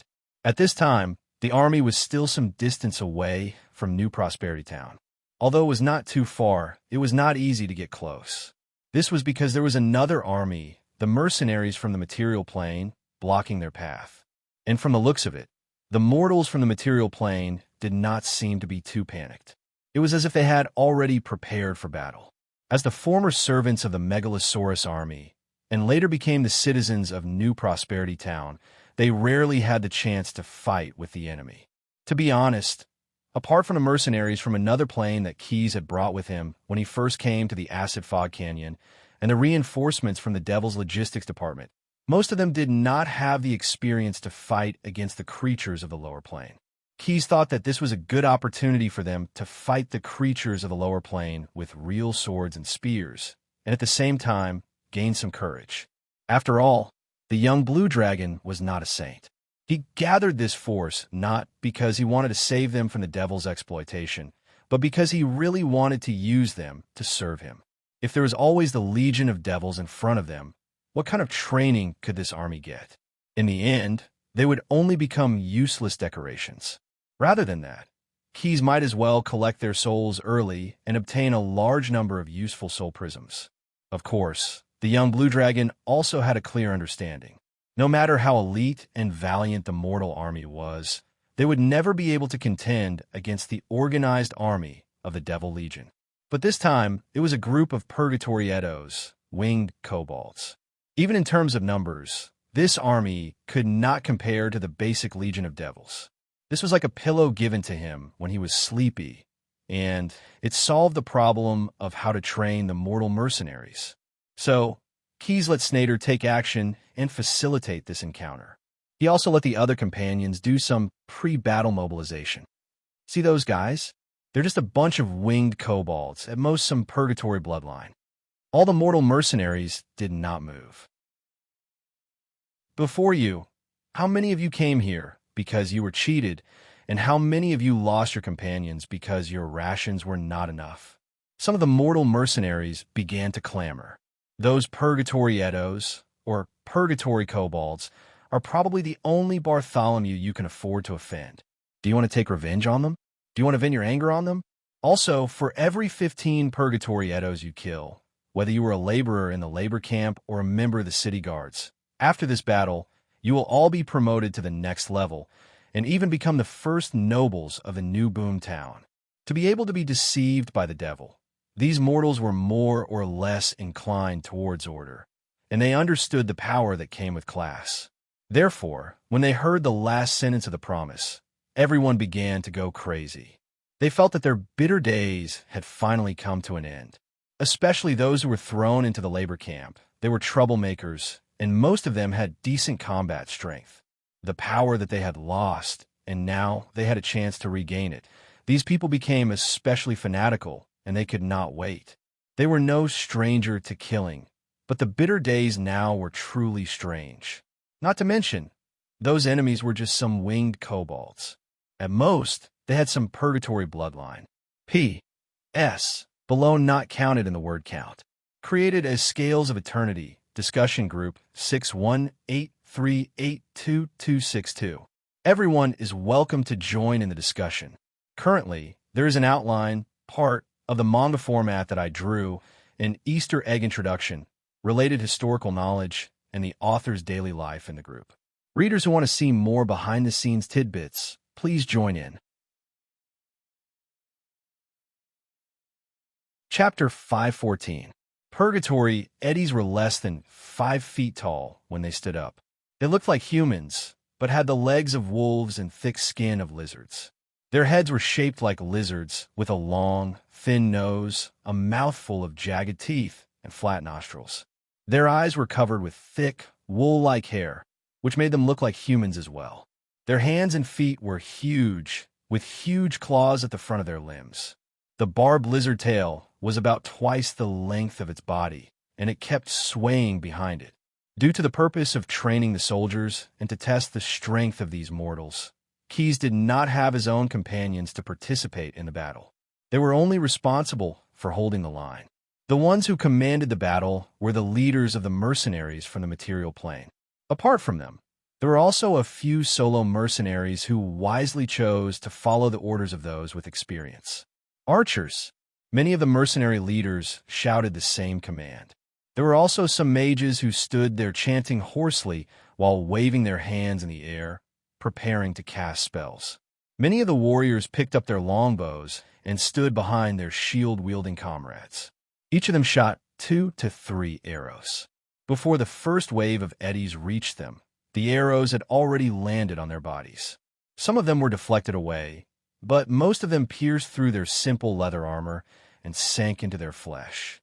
However, those winged kobolds were far more resilient than he had expected. Unless they were hit in the eyes, nose, or mouth, they did not care at all. They casually pulled out the arrows and threw them to the ground. Some of the eddies who were also holding short bows even shot the arrows back at the mercenaries' formation, launching a wave of counterattacks. As for the wounds caused by the arrows, they healed in no time and did not affect their movements at all. Only a few spells managed to reduce the number of eddies. However, on a battlefield where the army was a unit, this degree of reduction in numbers did not have any effect. Instead, it provoked the eddies' ferocity. They roared and quickened their pace, appearing to be unstoppable. Although the purgatory eddies couldn't fly due to Snade's legendary spell, they could still hop forward with their inverted legs. Their speed wasn't affected by the spell at all. In a situation where their long-range attacks were unable to stop the enemy, they only took a few rounds of arrows to rush to the front of the mortal army. The distance between the two sides was already less than 20 steps. Sword Shield Soldier. Seeing that they were about to enter a melee, the experienced mercenary leaders immediately changed their formation. They let the shield-wielding warriors take the lead and replace the crossbow-wielding archers. These sword and shield wielders raised their shields and swatted at the incoming enemies, trying to push them back. However, these creatures had the purgatory bloodline and were much stronger than normal kobolds. The shield-bearers who thought they could withstand the impact were immediately shocked by Eddie's speed, strength, and weight. Those monsters even dared to crash into steel shields with their bodies of flesh and blood. They were not worried that they would be hurt. Spellcaster support. Powerful mercenary groups would at least have 1 or 2 spellcasters even if they were short on funds. Their purpose was to deal with situations like this. In a situation where the battle was thwarted, 1 or 2 spellcasting support was all that was needed to turn the situation around. Now that they were in a chaotic battle, the mercenary leaders tacitly agreed not to call for spell strike and only allowed spellcasting support because they were worried about unnecessary friendly fire. However, according to the characteristics of each mercenary group, the method of magic support was different. Some focused on buffs, and they would concentrate some of the buffs on the strongest warriors. Some focused on restraining the enemy, and they would use restrictive spells to disturb the opponent. Lion's Courage. Cat's Grace. Bull's Strength. These 3 spells were the 3 most common buff support spells. If possible, the spellcaster would also temporarily buff the warrior's physique. When the effects of several enchantments were accumulated together, it could create a sufficiently powerful warrior. Whether it was used as a blade or a shield, it could often achieve good results. On the battlefield of small-scale conflicts, this tactic could often achieve miraculous results. As for the other type of support, the spellcaster's target was the enemy. They had to do their best to hinder and weaken the enemy. At the same time, they also had to be careful not to affect their own warriors. To be honest, in this chaotic situation where other mercenary teams were involved in the battle, it was much more difficult for them to cast the anti-enemy type of support than the buff type of support. In addition, their spellcasting skills were not particularly outstanding, so the types of spells they could cast were naturally very limited. Grease was the most common spell, which could be thrown far behind the front line of the battle. If they were more careful, they would use living rope on preset ropes to disrupt the enemy's attacking rhythm. However, most of them were mercenaries from the material plane after all, and had not experienced the blood and fire of the battlefield of the lower world. Therefore, they were not very clear about how difficult it was to deal with the demon army in a large-scale battle. The spellcasting support had a certain effect, but it did not open up the battlefield as usual. As soon as the warriors who were buffed by spells showed their strength, Purgatory Eddard Sergeants, Draconians, and even some Abyssal Dragons would immediately come to kill them. As for the suppressing spells that were thrown out, other than causing chaos in the enemy at first, they would then be countered by some Abyssal Dragon Warlocks. It did not last long at all. Overall, it was still the warriors on both sides who decided the outcome of the battle. The rest of the spells could only be regarded as harassment at most, and could not be used to determine the outcome of the battle. All the warriors, as long as they had a little experience, abandoned their large-scale attacks and were like street brawlers, swinging their long swords not more than 2 feet away from their bodies. They cautiously gathered together with their companions, trying their best to ensure that they only faced the enemy head-on and not be attacked from the front and back. Even if the mortal mercenaries gained the upper hand in certain parts of the battlefield, they would not choose to charge rashly. They would just pull back and wait for the enemy to show a flaw, and then take a bite out of it. The battlefield was the best teacher. Through actual combat, these mortals had already begun to learn some of the skills of the Legion of Devils. They were improving. P.S. Below is not counted in the word count. Created a discussion group for Scales of Eternity, 6183822262. Everyone is welcome to join in the discussion. Currently, there's an outline, part of the comic format, an introduction to the Easter egg, related historical knowledge, and the author's daily life in the group. Readers who want to see more behind the scenes of the creation, please join in. Chapter 5:15. Wall 3 panted heavily and made a harsh sound in his throat, but he felt very calm and focused. He avoided a mercenary wielding a spear skillfully, clamped the handle of the spear with his left arm, and then grabbed it with his left hand. Holding the spear tightly, Wall 3 leaped into the enemy's arms and cut the enemy's throat with his long sword. The corpse fell to the ground with its head facing upwards, emitting a soft bang sound, and the bright magic light that was entwined around it was annihilated into nothingness. The 13th one. Wall 3 raised his long sword and licked the blood from his throat. Just hold on for a little longer. As a sergeant major, he had a clear understanding of the Purgatory Eddy army and knew the strengths and weaknesses of this army very well. In his view, the battle that was going on now was the situation that the Purgatory Eddy army should avoid the most. There was no advantage at all. Because of their wings, they were easily at a disadvantage when fighting on the ground. But like his companions, Wall 3 was still trying his best to hold on. They believed in the declaration of the Abyssal Draconic leader before the battle. Lord Moppadib will arrive soon. We just need to hold on for a little longer. Powerful reinforcements are about to arrive. Most of the Purgatory Eddy army could guess what the so-called reinforcements were. They had full confidence in the reinforcements. After all, It was an army composed of the five-colored megalosaurus. All kobolds had a natural respect for the megalosaurus. Moreover, the situation on this battlefield was actually not too bad. The purgatory eddy with the ability to regenerate was not too weak. If there were only those mortal mercenaries, the Purgatory Eddy army would most likely be the final victor with a little more effort. Although Wall 3 admitted that the mortals seemed to be improving in terms of tactics during the course of the battle, Wall 3 had to admit. But even so, their physical strength and energy were limited, and it was impossible for them to survive against the creatures of the Purgatory bloodline. In fact, so far, after fighting for nearly half an hourglass, most of the mortal mercenaries should be very tired. Only certain special races or powerful professions such as monks or monolith warriors have become the pillars of the country. Commander Eddy of Purgatory, along with other officers of the same rank, was constantly searching for such targets. They were only responsible for taking care of the pillars, and without them, the rest of the mortal mercenaries would be handed over to Eddy. Wall 3 looked around and immediately found 2 or 3 orc wolf riders who still seemed to have some strength left. "It's you guys." He grabbed a handful of iron caltrops from the leather pouch at his waist and silently walked towards the orc wolf riders. In a chaotic battle, it was actually very difficult to carry out targeted attacks without alerting others. However, Wall 3 relied on his experience and skills to always cleverly avoid the chaotic crowd. When he reached a suitable distance, he aimed at a position a few steps ahead of his target and threw the caltrops. He also cast a spell-like ability to obstruct his target's vision. Darkness Art.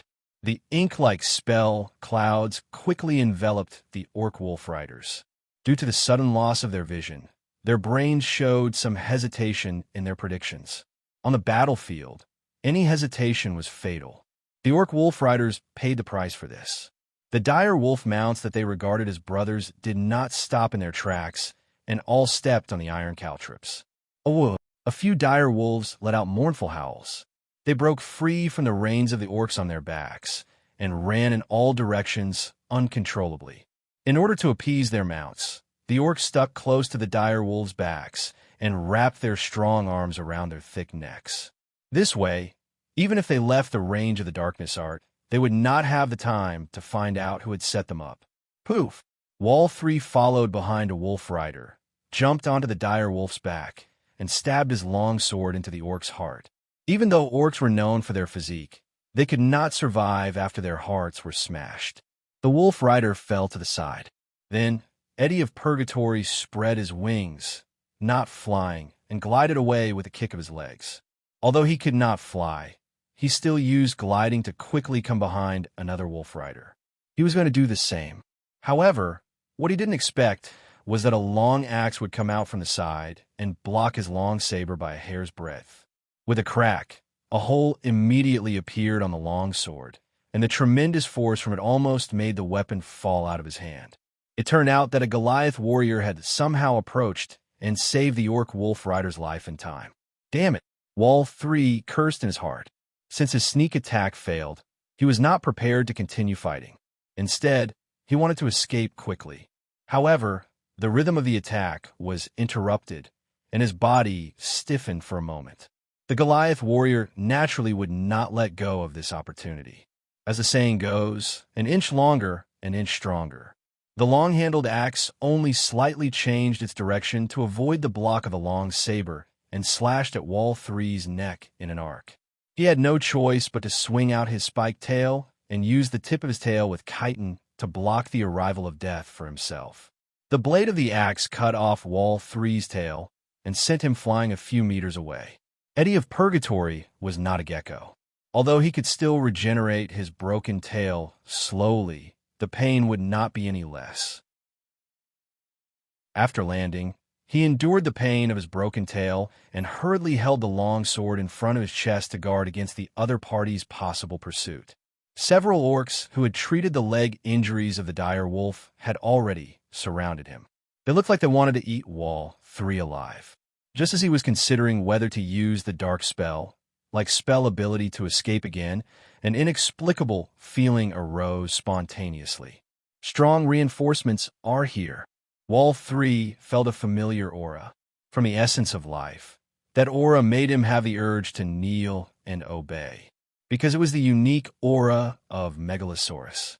When facing Megalosaurus, all kobolds naturally could not resist.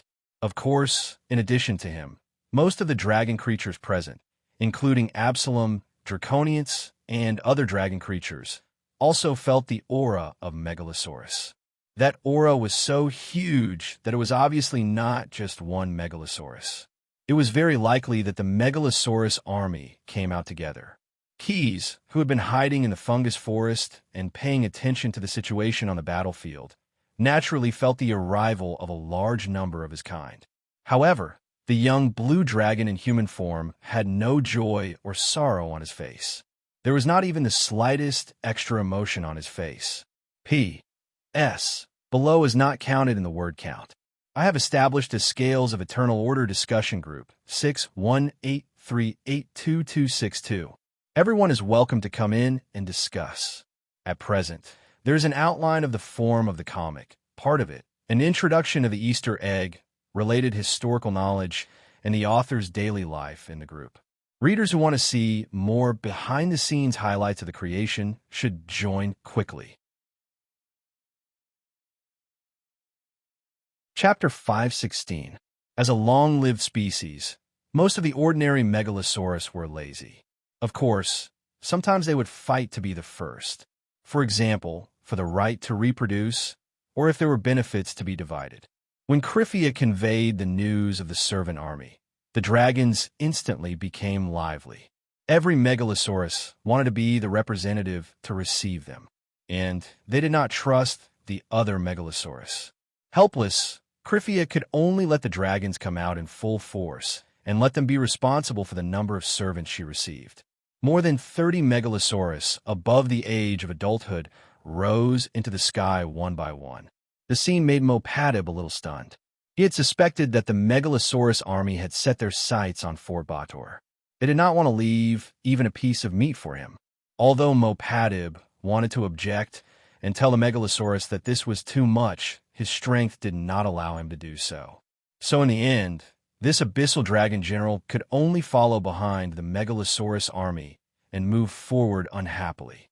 Flying at the front of the dragons, there was no doubt that Cryphia, the third generation of the gods, was the one. Only she had such qualifications. However, as the saying goes, the hunter will shoot the bird that sticks out. When encountering the legendary spell cast by the Demolic, she was also the first to be embarrassed. Megalosaurus flew extremely fast, far faster than the Purgatory Eddies. Cryphia quickly passed through the area of chaotic gravity, but because she did not have time to react, in the area of chaotic gravity, she was almost tumbling through the sky. This funny scene appeared several times on the five-colored Megalosaurus behind her. The rest of the Megalosaurus quickly stopped their wings. Damn it! Embarrassed by the chaotic gravity field, Cryphia was instantly furious. The divinity inherited from Tiamat surged in her body. She stretched out her right front claw and gently swiped her fingertip in front of her. The entire space affected by Snade's spell was plated with a layer of dark gold. Then, Cryphia took a deep breath and exhaled a blazing breath. The dark gold space instantly collapsed. Like glass shattering, with a crack sound, the dark gold fragments peeled off one by one and fell to the ground. As long as they hit the ground, the tiny dark gold fragments would completely disappear, but before they disappeared, they would explode with a chaotic force field. The unlucky Purgatory Eddies had waited for strong reinforcements, but the moment the reinforcements acted, they caused friendly fire and even some casualties. But the Megalosaurus flying in the sky, as well as the abyssal dragon general, did not care about these minor details. Mopatib to say to Cryphia, he said, Cryphia, Cryphia, to Cryphia, Cryphia's Mopatib Cryphia, Cryphia, Mopatib's Cryphia, Cryphia, third generation, Mope third generation, Edis, Eddie's third generation, to her. At this time, Mopatib had long seen that his army might have encountered trouble. Otherwise, they would not have been dragged to the ground to fight. Combined with the spell that had just been broken, he guessed that there might be a legendary spellcaster overseeing the small demonic fortress. I was almost careless. Fortunately, the Megalosaurus Legion came out in full force. Otherwise, we might have suffered a lot of losses in this attack. With an idea in his mind, he immediately began to sing praises. At the same time, he began to tell Kryphia about his investigation and evaluation of the new prosperity. Look at that fortress.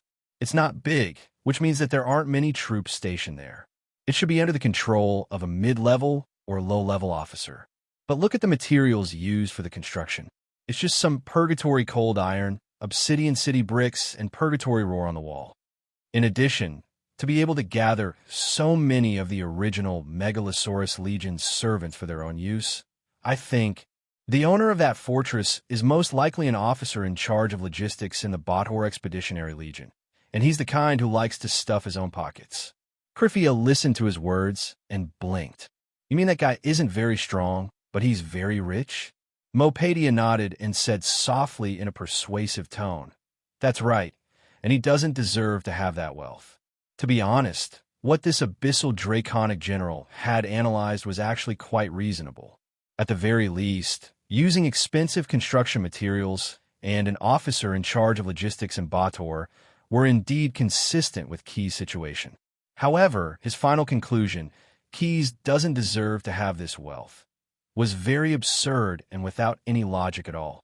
At the same time, it also laid the groundwork for his tragic end. Seeing the hesitation on Kryphia's face, obviously doubting his motives, Mopadia made up his mind and decided to add fuel to the fire.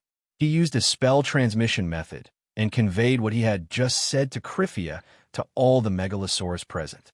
Moreover, after preaching the principle of heaven's desire to reap what it sows, he also made a promise.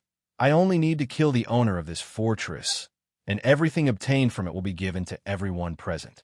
From a certain perspective, Megalosaurus was actually a very greedy creature, and the Penishade Megalosaurus were especially easily blinded by greed. Although they were powerful, they were obviously no match for Mopadia in the field of scheming. After all, he was an abyssal draconic. Even if he had the bloodline of Megalosaurus, he was still a Batsid devil in essence. After being brainwashed by Mopadia, except for some old dragons who still retained some rationality, the young ones were all wild with joy. In particular, a few adult white dragons with relatively low intelligence actually took the lead in swooping down toward the mortals who were fighting Eddie of Purgatory.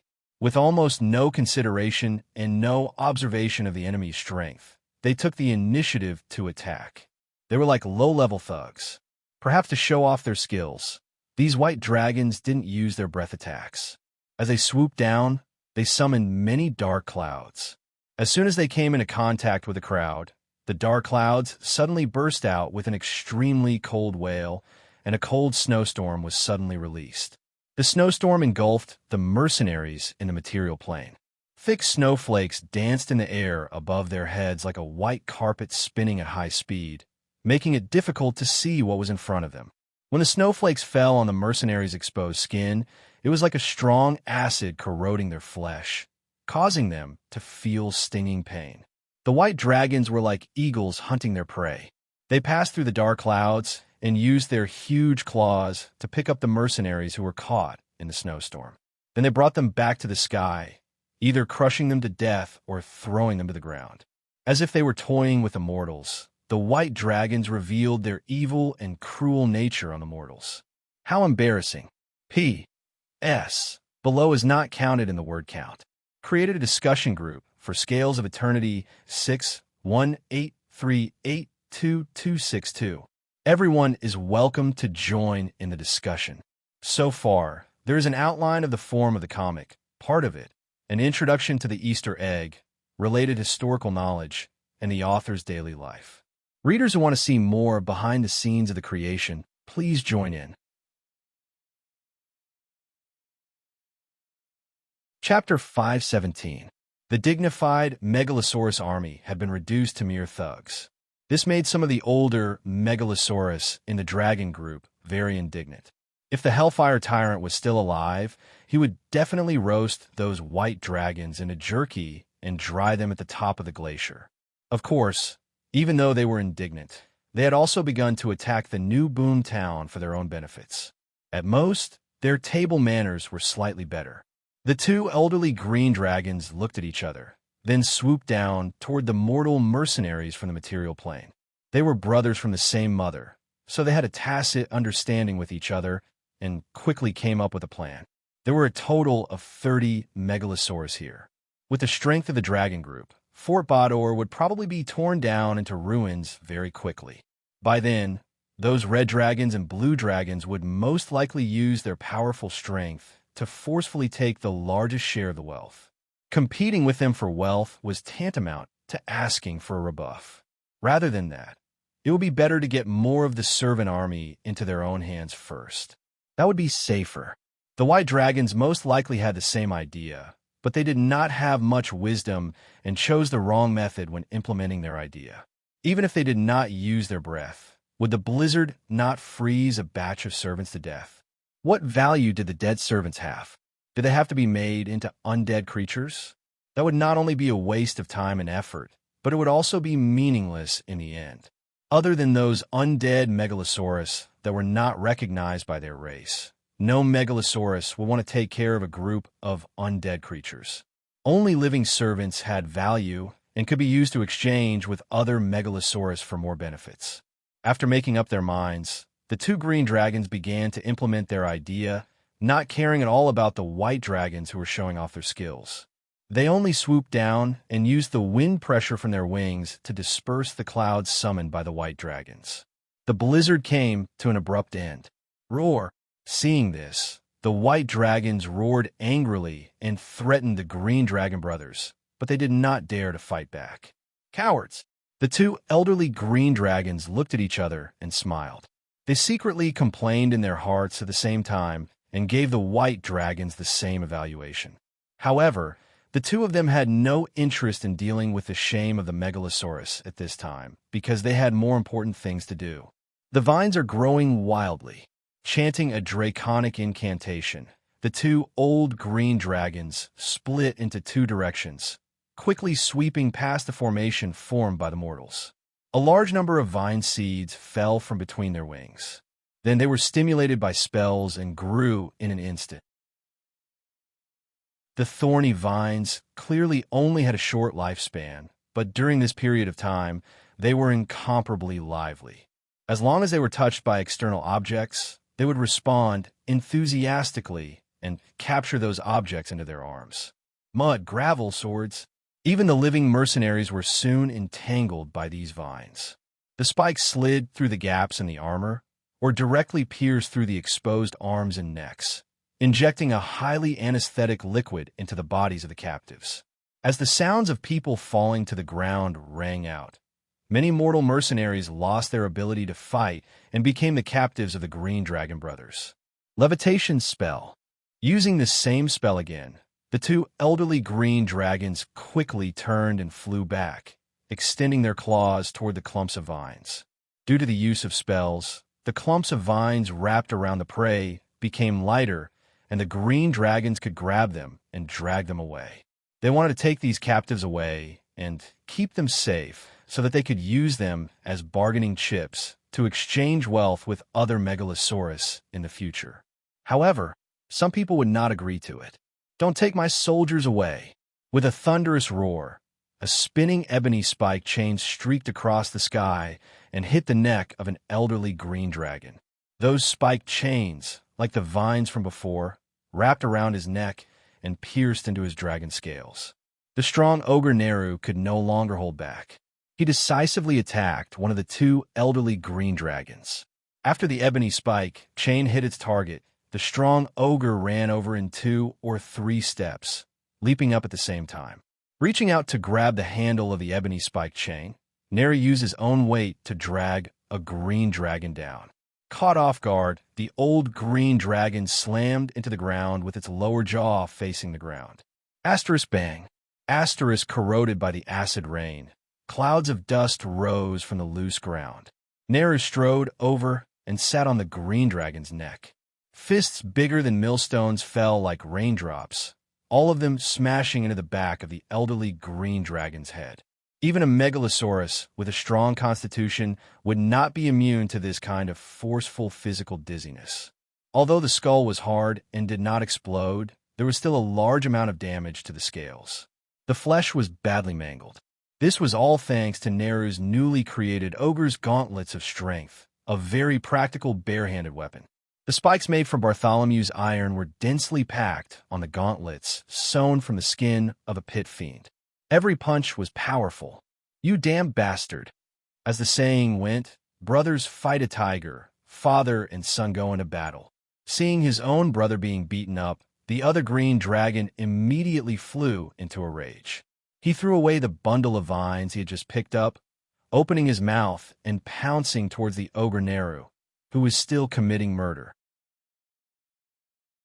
Strong corrosive acid spurted out from the angry elderly green dragon's mouth, covering the strong ogre who was swinging his fists. Because the green dragons were immune to acid, he was not worried that his brother would be injured by accident. The acid he spat out was very strong. However, did Nair not have brothers? The moment he rushed over, the other two ogres, Palu and Blue, rushed out to intercept the green dragon. Back in Bite City, in order to save Blue, who had been poisoned, Palu had no choice but to destroy his original troll's skull staff. Now he had a new weapon. After killing the traitor of the Megalosaurus army, Daramar, who had evolved into a 9-headed dragon, Keys had passed the corpse to Palu and Snade to deal with. When dealing with the corpse, the ogre voodoo doctor purposely chose 3 of the vice heads to create a 3-headed staff for himself. After soaking in the voodoo potion, the 9-headed dragon's head had shrunk to the size of a troll's skull, but the amount of potions it could contain had increased by 3 times. Every head contained a type of potion, so Palu could now release 3 different types of voodoo potions at the same time. Neutralizing potion, devil pepper potion, active slime fungus. The 3 types of potions formed a torrent, gushing out violently. The first neutralizing potion was sprayed towards the breath of the elderly green dragon. As for the other 2, they were aimed at the head of the elderly green dragon. One at his eyes, while the other aimed for his mouth and nose. Chapter 518. For Megalosaurus, casting spells was as simple and natural as breathing. Sometimes, they did not even need to think to complete it. This was one of their instincts. Therefore, after the voodoo potion hit his face, the old green dragon immediately used spells, such as detoxification, on himself. However, this did not have much effect, because the 2 potions that Paru had concocted did not actually contain any fatal toxins. The Devil Pepper Potion, as the name suggested, was a potion made by using items from the devil's body as fertilizer, growing chili peppers, and finally adding a few other herbs. As for the active slime mold, it was a microbial potion that Paru cultivated using the flesh and blood of creatures from the lower world as a petri dish. When not in contact with air, the active slime mold would be in a more stable state. However, when in contact with air, they would rapidly absorb nutrients and then rapidly grow and divide. If the nutrients in the petri dish were completely absorbed, then the active slime mold would begin to absorb things that could be touched around them. For example, the skin scraps of creatures, blood, or byproducts of metabolism could all be used as nutrients for their bacteria to multiply. The Devil Pepper Potion hit the old green dragon's eyes. Although Megalosaurus had a special transparent eyelid structure that could provide more protection for the eyes, it was still so spicy that he teared up. The active slime mold attached to his mouth and nose, greedily turning the skin scraps into nutrients and dividing and multiplying wantonly. Originally, the elderly green dragon had wanted to close its nose and mouth. However, the vigorous growth of the active slime mold was like an inflated mattress, forcibly pushing open his organs, allowing the tears mixed with the devil pepper potion to flow into his mouth and nose. What was even more frightening was that not long after, the old green dragon's head was occupied by the active slime mold. His head seemed to be covered with a foam plastic helmet, and the devil pepper potion was still stuffed inside. It was important to note that Megalosaurus' senses were very sharp. Their sense of smell and taste were very sensitive, so the stimulation brought by the devil pepper potion was even more intense. Although Paru's attack was not fatal, for this green dragon, it was practically a torture comparable to the 10 great tortures of the Qing dynasty. He could no longer maintain his hovering state and fell straight to the ground, frantically tearing at the active slime mold group on his face. Seeing the 2 green dragon brothers suffer, the few white dragons who had been humiliated let out a low howl of schadenfreude. However, their happiness did not last long, because Paru, who always had an idea, had his eyes on them. From the ogre's gourmet box, Lucien took out a bottle of cola that was rich in carbonation. It was a potion that Quest had proposed and named, and Palu had made. After drinking this small bottle of potion, Paru licked his lips. With a light hiccup, he turned into a transparent, gaseous creature and silently crept toward the blind white dragons. After entering the effective range of the spell, Bru deactivated his vaporized form and placed a devil pepper into his mouth to chew. Effect to effect. And then to Paru. Of the Paru. Was it? Blue. Pardo blue. As Paru's brew finally he departs Paru's sleepo. The fireball grew bigger and bigger, and sparks of various colors burst out from it. The flames danced rhythmically, as if they were breathing. In an instant, the fireball hit a white dragon who was still watching the show. It hit the root of his wing. Bang! A violent explosion suddenly occurred. The white dragon was directly blown into the air, and then violently came into contact with the ground. Even though the white dragon was an adult and was not weak, the tendons of his wings were almost completely torn. If it was not treated immediately, this guy might not be able to fly in the sky for the rest of his life, and he might not be able to spread his wings and soar in the sky. Unlike the 2 green dragons, these white dragons did not have any bloodline bond, even though they seemed close. Therefore, when their companion was severely injured, the first reaction of the other white dragons was not to rescue him or to take revenge on the enemy. They actually flew in all directions, wanting to ensure their own safety first, and then see if they should help their companion. The Megalosaurus army only has this much ability? Looking at the Megalosaurus that were defeated one after another, Mappa-Debu, who was hovering in the sky, was very surprised. He even began to ponder if this group of Megalosaurus really only had this much ability, then should he simply seek some benefits from them? Of course, Mappa-Debu only pondered for a while. He did not dare to actually make a move on the Megalosaurus and kill them. At least, when Kryphia was here, he did not have the guts to do so, because that might anger the Penishade Dragon Queen. If he still wanted to stay in Bader's system in the future, then he definitely could not do so. But can I show my power now and make the Megalosaurus fear and obey my command? Mappa-Debu secretly calculated. In the end, he felt that his idea was feasible, and it would most likely not be rejected by the Dragon Queen in the future. Thus, the abyssal draconic general flapped his wings and loudly issued his orders. Megalosaurus army, the priority target is Bator Fortress. Leave the enemies here to me now. War begins. The ear-piercing roar, like scratching glass, resounded throughout the battlefield.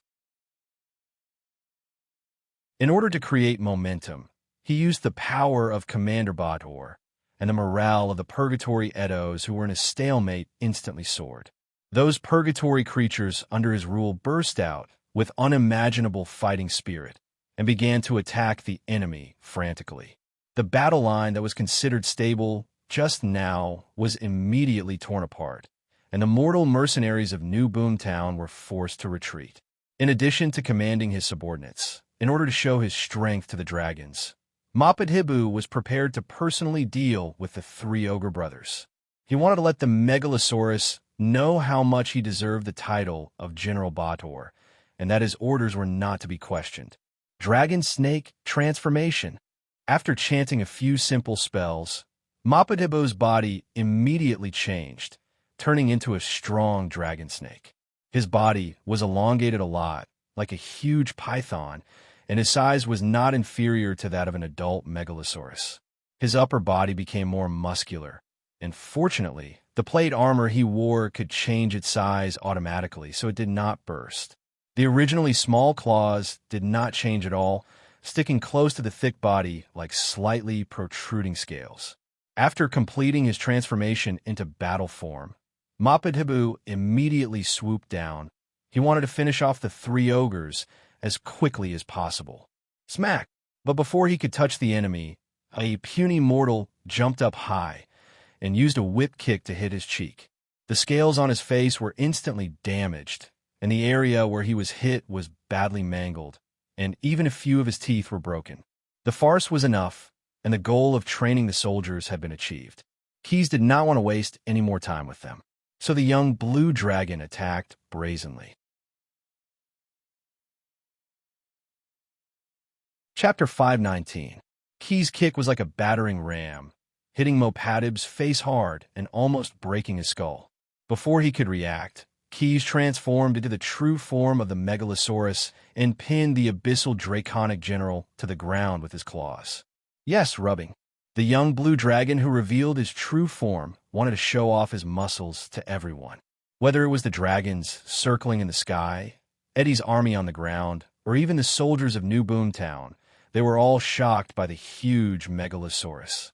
Another monster.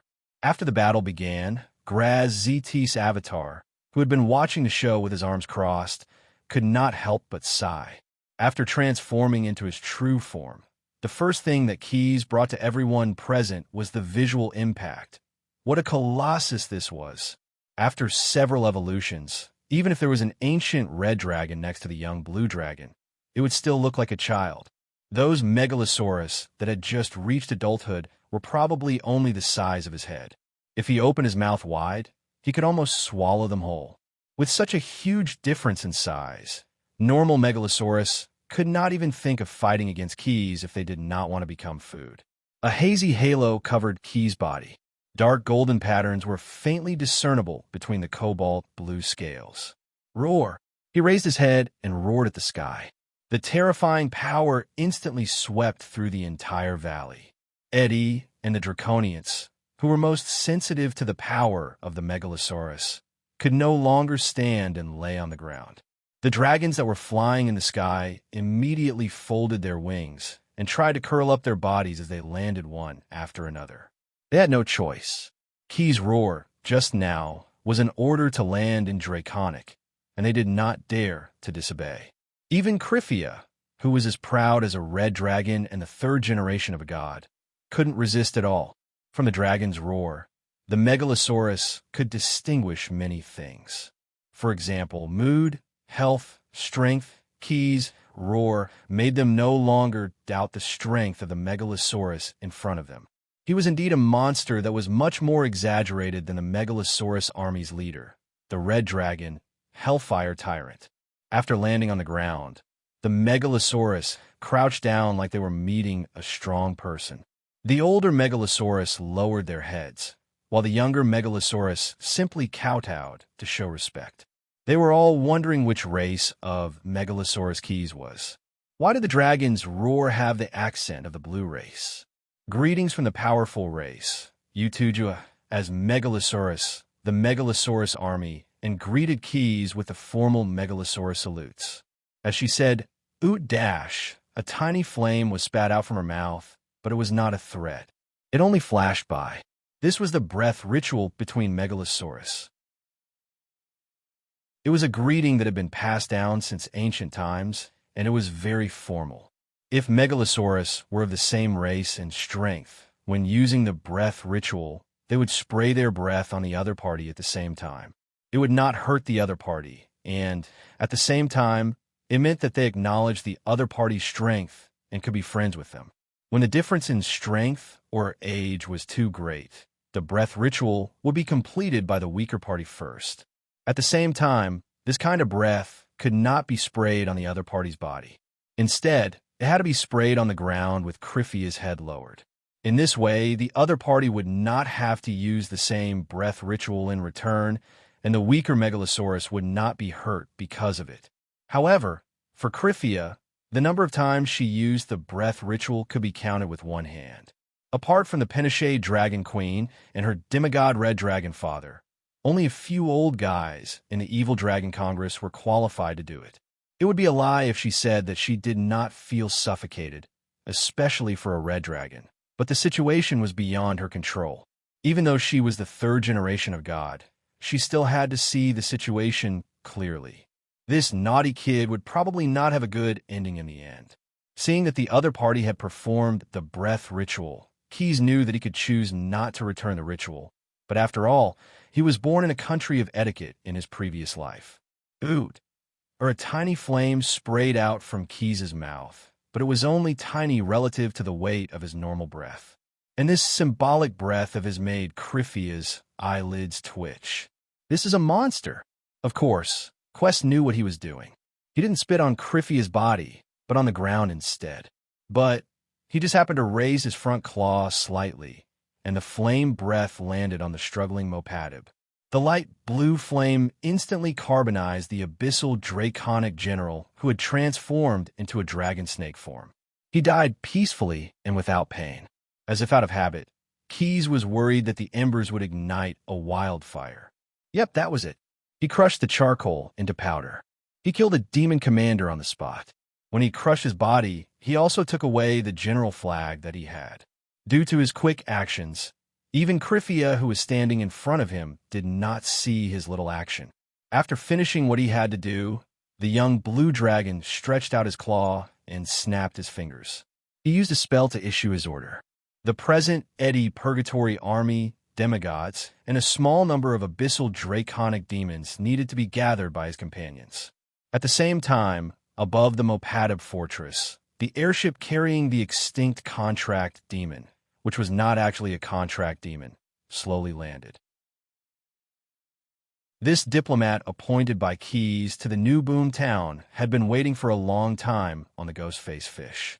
Now that the abyssal draconic general was dead and he had received the news from Keyes, Naaman had personally come to lobby. Presumably, it wouldn't be long before the army left behind in the fortress would depart to the new boom town, ready to accept the allocation. After doing all that, Quest finally had the time to deal with the draconic horde. He turned his head and fixed his gaze on Cryphia. He had just taken back the principal.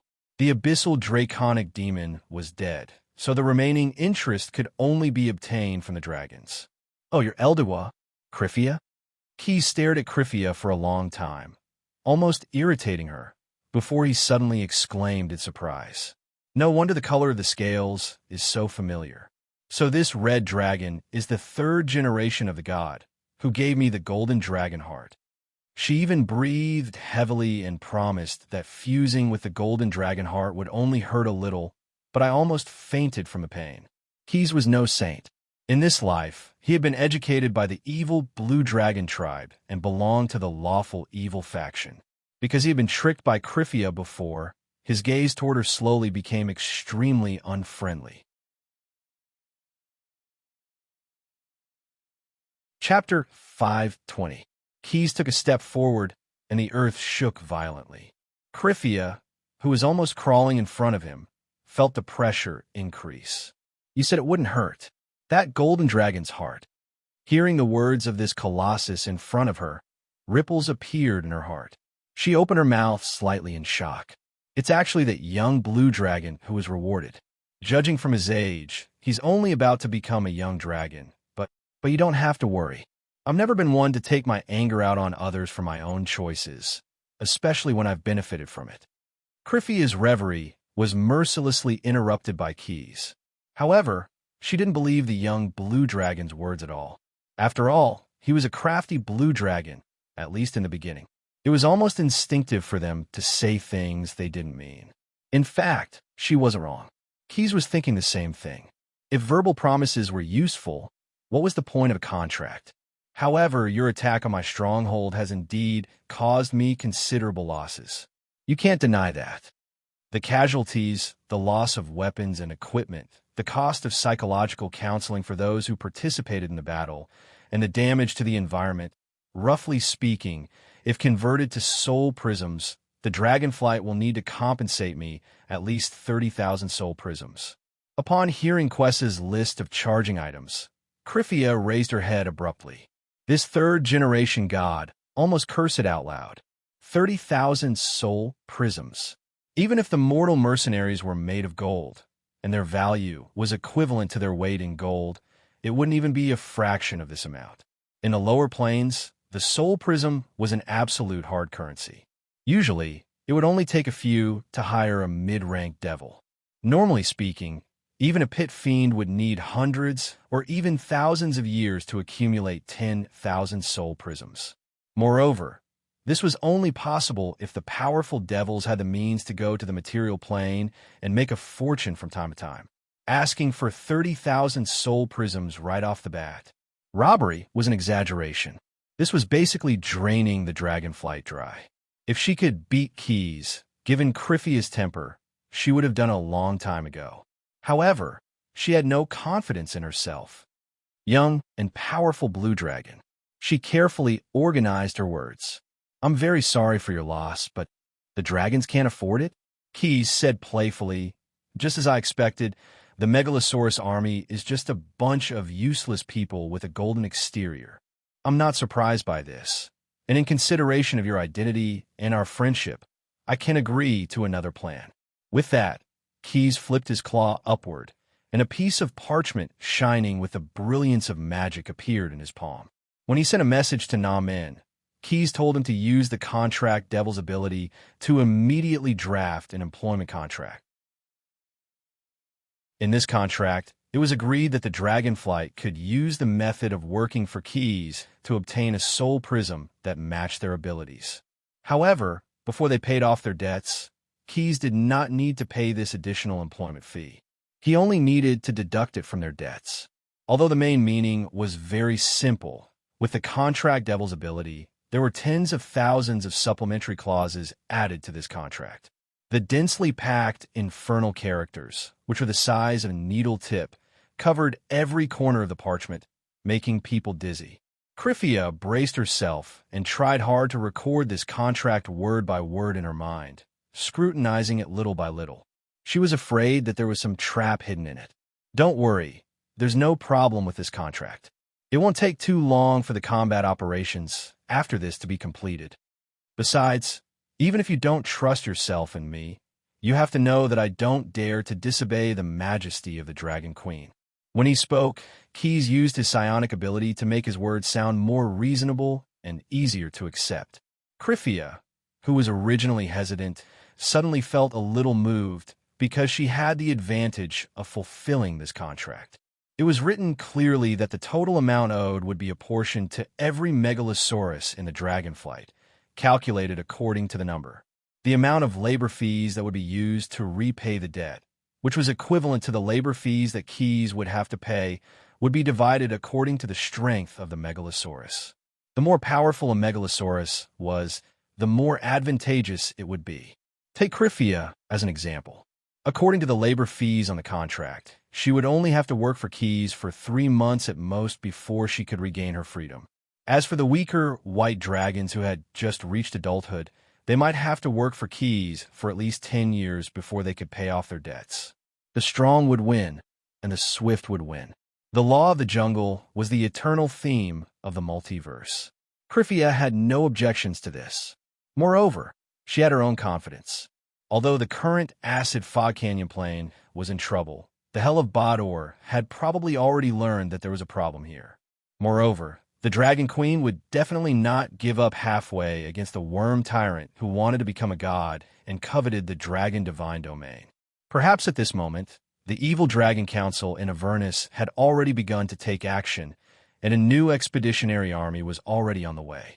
As long as the connection to the acid fog canyon was re-established, Kryphia would be able to establish a connection with the Dragon Queen once more, and she would no longer be afraid of Keys. After all, she was still a third-generation god with a good background. When that time came, Keys would definitely not dare to disobey the Dragon Queen's will. The so-called debt would most likely be written off. Kryphia even felt that she could talk to Keys about the labor arbitration. However, she could not show it now. So, signing this contract for the time being was actually more in line with her interests. I agree. I can sign this labor contract, but I will help you persuade the other megalosaurus, isn't that? It will also be converted into labor fees and used to offset your debt. You can rest assured about this. Keyes knew what Criffia wanted to say, so he directly interrupted her and straightforwardly expressed that he agreed with her request. The changes in the Order faction were mostly from the top down. After settling the current leader of the Dragonflight, all the Megalosaurus soon came over one after another and branded their own secret imprints on the contract. After all the Megalosaurus had signed the contract, Keyes did not arrange for them to be stationed in the new boomtown. Instead, he immediately gave the latest order. How could he not know that time was tight? The reason why he forced the Dragonflight to sign the contract was actually because Keyes already had his own plans in mind. You are now the Megalosaurus army in name, but after the death of the Hellfire Tyrant, many Megalosaurus actually left on their own. Now, your mission is here. I will mark out the location of the other Megalosaurus for you. Go and find them. Regardless of whether it is through threats, beatings, or intimidation, I only have one request, and that is to revive the Megalosaurus army within the stipulated time. According to the requirements of the contract, if you can't complete the mission on time, not only will you not be paid for your labor, but your debt will also increase. Do you understand? Now, take action. The deafening roar hit the eardrums of every Megalosaurus in the Dragonflight. Many Megalosaurus were so frightened that their scales stood up slightly. Chapter 521. The old red dragon covered in scales stepped on the rocky ground of the cave and walked into the inner chamber. The circular cave was spacious. Hot lava flowed in the center, and crystal clusters sparkled on the walls. Thick and sharp stalactites hung upside down from the top of the cave like rows of swords of destruction. There were also unusually sharp stalagmites on the ground, as if waiting for prey to walk on them so that they could pierce through their bodies. In fact, someone had indeed met with misfortune here. The Megalosaurus bared its fangs and looked down at the tiny figure below. The creature's chest had long been pierced by sharp stones, but it was still struggling. The plate armor on its body had become tattered. It should have had a pair of wings, but now they had been torn off, leaving only a bloody back. The armor fragments wrapped around its strangely shaped body. There were two long horns on its head that resembled a bull's, and its face was shaped like a yak's. Its face was dark red, and it had a wide mouth with sharp teeth. Bloody foam dripped down from the corner of its mouth, and there were crisscrossing wounds on its body. Other than being pierced, it was also chained to the ground by a thick iron chain. The iron chain was tight, fixing the half-demon minotaur to the stalagmite. It maintained its posture with its limbs stretched downwards. As a captured prey, its mouth would move a few times from time to time, as if it was roaring angrily, but it could not make a sound. But even so, it did not give up resisting. Seeing the red dragon gradually approaching, it struggled even harder. The Megalosaurus looked down at its prey, then blinked. There was an ear-piercing cursing in the inner chamber. You will bleed everywhere. Your dragon skin will be made into a cloak. Your body will be fed to the inferior demons, and your soul will be imprisoned for others to humiliate for pleasure. You, the Megalosaurus, blinked again and softly chanted 2 lines of dragon incantation, making the half-demon minotaur quiet down. But even if it could not make a sound, this stubborn prey was still cursing and cursing as much as it could, until the old red dragon could not take it anymore. Thus, the Megalosaurus released its flame breath and engulfed it with flames, causing it to suffer a new round of painful torture. You're still so rude. The one standing in front of you is, although the dragon fire gave the half-demon Taran more pain, it also removed the silent spell on him. You're just a lowly reptile? Lord Buffett will crush your bones and scatter your ashes, I promise. Hearing the name Buffett, the red dragon seemed to realize something, and his brows began to furrow. Then, he raised a dragon claw with his palm, facing up and concentrated. Suddenly, a dazzling flame burst forth. Like a spirit snake, The flame drilled into the half-demon minotaur's wide mouth and into his organs. He opened his mouth and let out a soundless howl. Blood-red tears fell from his terrifying eyes. The half-demon minotaur slapped the rock crazily with its tail. It used all its strength to break free from the chains and shackles. But in the end, even if the flesh on his wrists and ankles had been worn out, he was still unable to escape.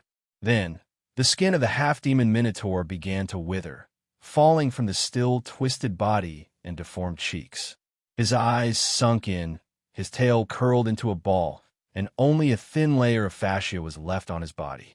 Below there was a white skeleton. Finally, the white bones could not withstand it and scattered into pieces. The chin fell loosely, and the ribs were broken. The smoldering flames in his body were finally extinguished. The red dragon stretched out his claw and gently touched the remaining skull, turning it into dust. "Sorry, you scare me." The old red dragon snorted, and hot steam spurted out from his nostrils, blowing the dregs and dust to the corner of the inner room. After doing this, he turned around and began to walk to the top platform of the hiding place. It was time to leave. This place was actually an abandoned Fort Bador.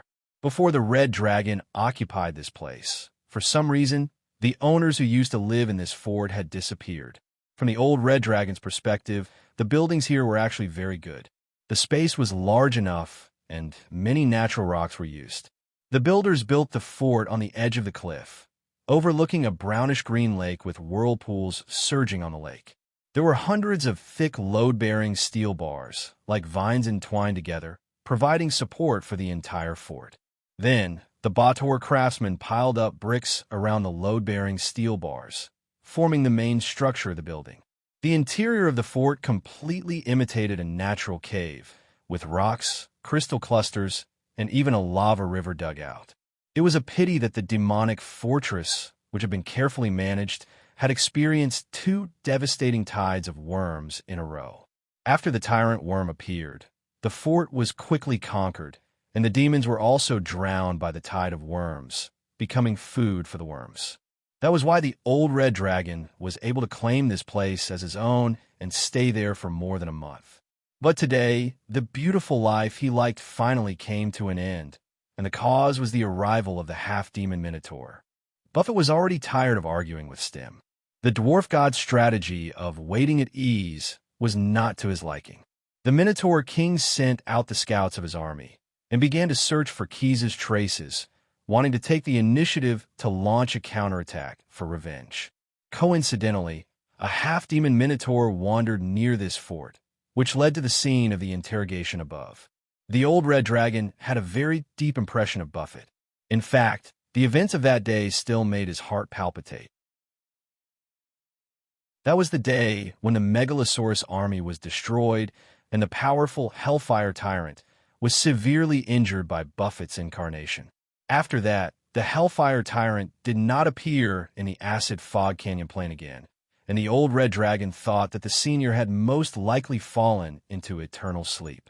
So, after hearing the news from the half-demon Minotaur and silencing him, he did not want to stay here for a moment longer. The old red dragon climbed to the top of this fort. There was an open platform above, which was very suitable for the Megalosaurus to take off. Gently exhaling, he repeated the actions that he had done countless times before, spreading his wings, straightening his tail, bending his hind legs slightly to gather strength. Suddenly, a subtle but sharp sound appeared in his ears, and his eyes suddenly widened.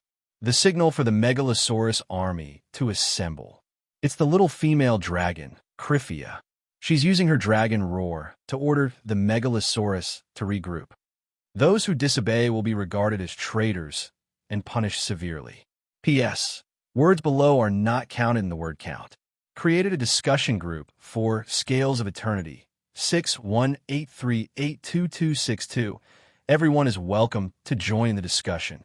Currently, there's an outline of the form of the comic, part of it, an introduction of the Easter egg, related historical knowledge of the content, and the author's daily life are all being released in the group. Readers who want to see more behind the scenes of the creation, please join in.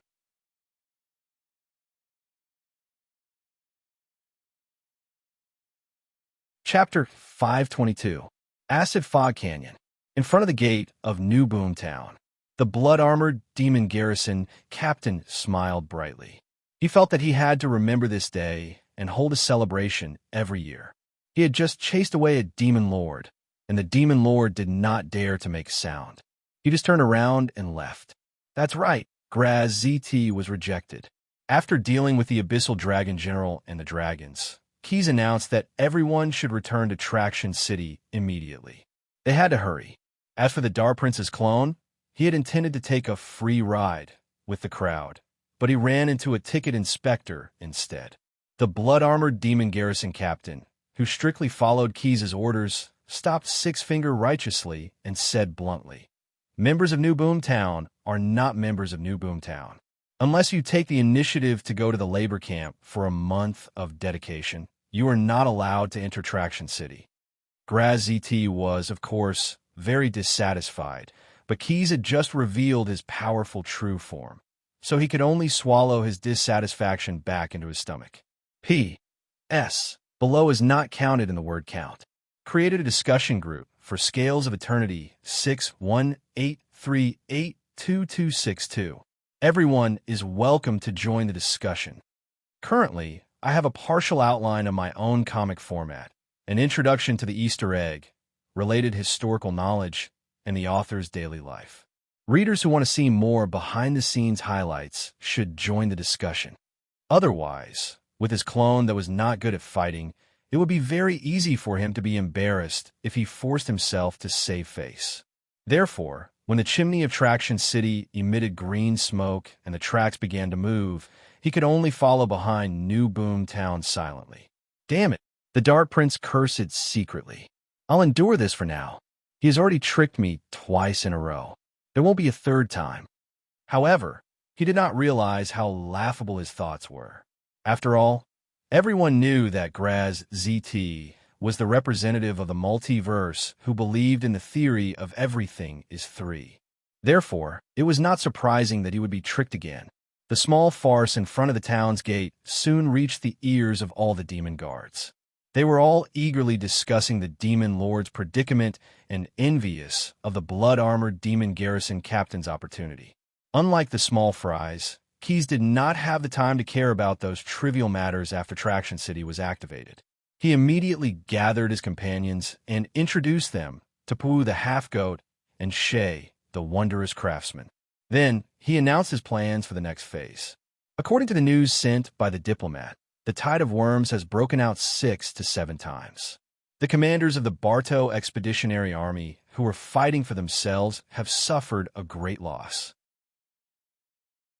The demons, as well as the hidden dwarf god, seem to want to use a blunt knife to cut flesh and gradually erode the strength of the Bartow Expeditionary Army. We can't sit by and do nothing because they definitely won't let go of New Boomtown. Hearing these words, Brock and Snade were the ones who felt it the most. One of them was the great warrior of the desert elf tribe in the Ashen world, honed on the battlefield all year round. The other was born as a drow and was naturally familiar with all kinds of plots and machinations. Without lips, the teeth will feel cold. Brock said a desert elf proverb, and the steampunk half-lich beside him immediately understood. He then added, "Whenever faced with a crisis, the races of the evil camp have a bad habit. They will gloat and feel happy for others' misfortune. This is a kind of wishful thinking. When it's their turn, they will regret their previous numbness." Keys nodded. "I'm not lucky. According to the latest information, Buffett, whose avatar I killed before, has returned to the Acid Fog Canyon, together with the Tyrant Worm.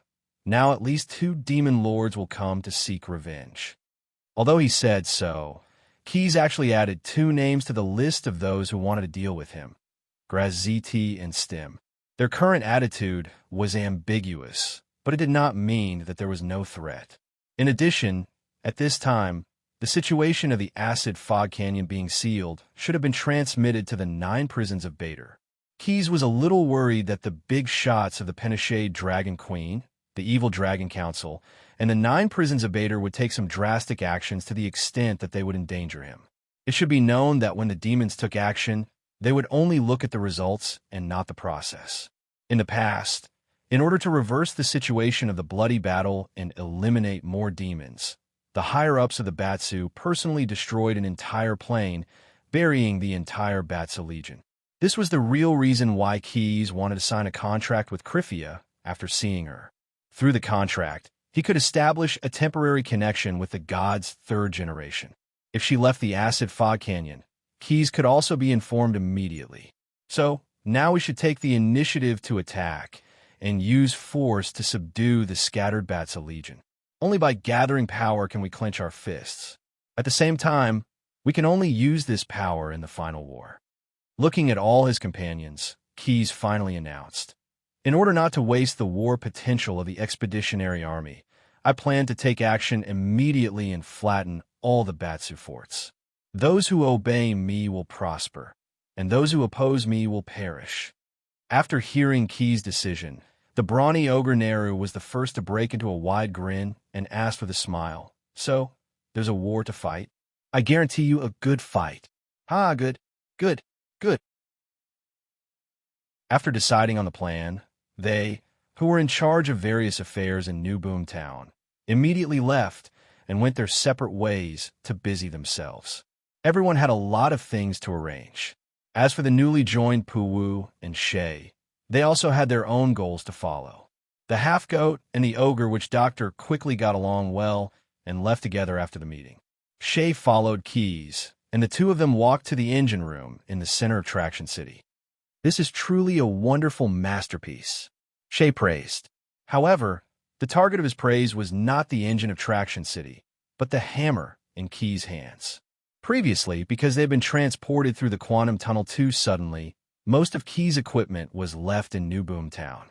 The omnipotent tool, the small hammer, was no exception. It was overjoyed when Keyes picked it up again after a few days. When it transformed into various repair tools, it worked hard to add a lot of accessories to the tools as if to show off its skills.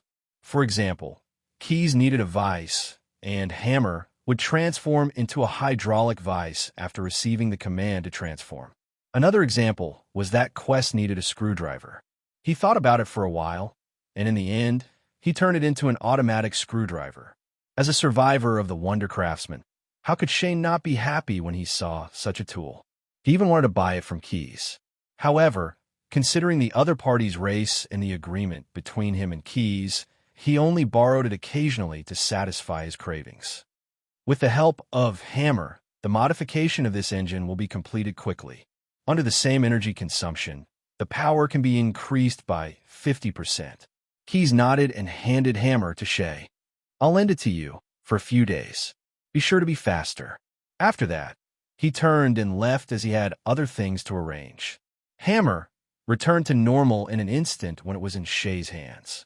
From a shiny universal tool, it turned into a pitch-black square hammer in the blink of an eye.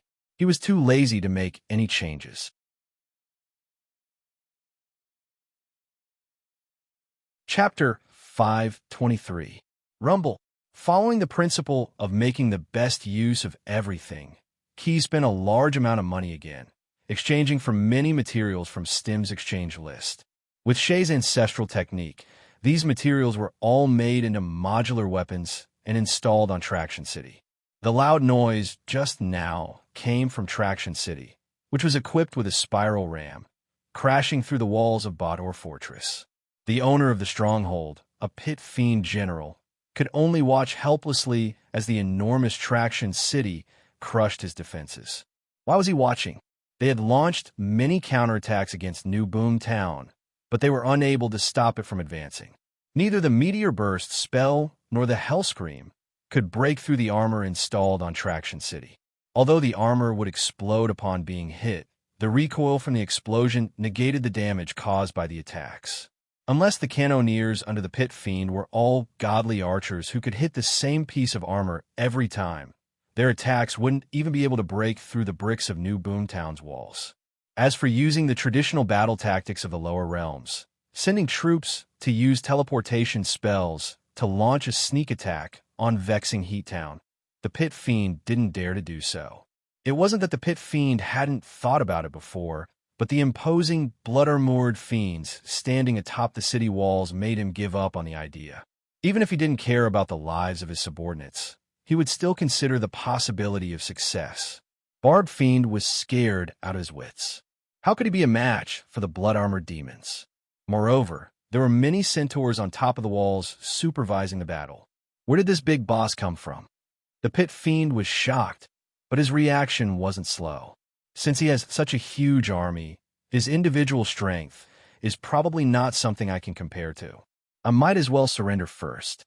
Therefore, the Pit Fiend decisively ordered his subordinates to stop resisting and gather in the square in the center of the fortress. He took the general flag that Stim had given him and stood on top of the crumbling walls, raising his hands to show his intention of surrendering to Keys. Looking at the spiritual spell visual projection before him, Keys nodded and said, "Allow his loyalty. The first one to surrender will be a good example." As the order was passed down, the Pit Fiend General entered the meeting room, handing over the flag and the devil's true name. Just like every fortress before, the new boom town arrived above the fortress as an 8-clawed spider again, sending all the resources that needed to be collected into the intestine of the city. The small construct creatures modified by Shay ran out one after another. They assisted the laborers to deliver all kinds of resources to every factory quickly, greatly increasing the digestion efficiency of the intestine of the city. After about 2 or 3 hourglasses, the engine of the new boom town started again and drove toward the next target. The tracks creaked as they turned, and the smoke drifted back from the sky above the town, leaving only the deep gullies on the ground. The tide of worms that Stim had designed made all the Bartow commanders rush to the center of the circle as if they were running against the blue circle. Due to the nature of the demons, the Barzu commanders of the same rank had the same composition of their troops. Not only were their combat strengths similar, but their efficiency was also the same. Therefore, if one were to draw a map of their bases, they would form concentric circles with the center of the circle, the broken canyon, at the center, which looked very interesting. Before Keys gave the order to flatten the area, the chief diplomat of the new boom town, Naaman, who had the same ability as the contract fiends but was a true Leviathan, had provided a detailed map for his creator. In the past few days, Naaman had visited all the commanders of the Bartow Expeditionary Legion on the Ghostface fish airship. With his unparalleled eloquence, Naaman had obtained a lot of useful information and secrets. Based on this information, Keys had drawn up the specific route of the flatten instead of wandering around aimlessly like a headless fly. The Pit Fiend General had already surrendered. Considering the fact that the next target had a serious grudge with him, there was no need to accept his surrender. Keys and the new boom town would not accept someone who could pose a threat to them. It's like plowing a courtyard and sweeping through a cave. This time, we have to sweep through the entire acid fog canyon in one fell swoop. We can't leave any variables behind. After reviewing the reports from the various factories and smelting workshops, Keys had a clear understanding of the current situation of the resources in the new boom town. He picked up the battle summary of the mortal mercenaries that Brock had completed with Snade's help and began to read it quietly. The Baru Citadel crushed through the cracked surface of the acid fog canyon. It was impossible for this colossus to not be discovered. Every time he arrived at Fort Bator, the devil guards of the fort would have already assembled and were quietly waiting for the arrival of a great battle. After subduing the Pit Fiend General, Keys's new target was a fortress controlled by Kiru. Kiru and the Pit Fiend General had an irreconcilable conflict, something to do with the humiliation of being demoted. Kiru were also known as ice fiends. They looked like insects that walked upright, with fur claw-like limbs, a strong insect jaw, and a long tail that was filled with razor-sharp spikes. Most of the time, they were like centaurs, seen as reserve troops for the Pit Fiends. The Pit Fiend General that had surrendered to Keys was Kiru's former superior. Due to a failure in a mission, the Pit Fiend General had stripped Kiru of his honor and demoted him before throwing him into the Blood War Daring Battalion. However, no one had expected him to actually survive, finally using his own efforts to return to being a Kiru. Due to his experience in the Daring Battalion, he was no longer under the command of the Pit Fiend General. Since then, he had been constantly looking for an opportunity to take revenge on the pit fiend. Of course, for a Kiru to dare pick a fight with a pit fiend with his strength, he had his own confidence. Otherwise, how could he not have been destroyed by the pit fiends after so many years? The pit fiend kneeling in front of Keys lowered his head as he nervously explained, "That fellow is a complete madman. Other Kirus find a mortal's heart and seal it in their bodies, but he actually dared to seal a drop of Zeus Kerr's blood."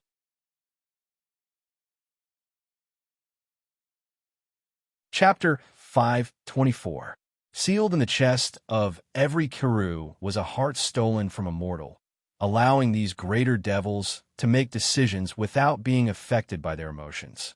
However, the Kiru that was the enemy of the pit fiend general was clearly even crazier. In pursuit of power and revenge, he didn't care about his own death. He used a drop of Zeus Kerr's blood to replace the mortal heart he originally needed, sealing it in his chest. This Kiru had actually managed to survive and obtain great power.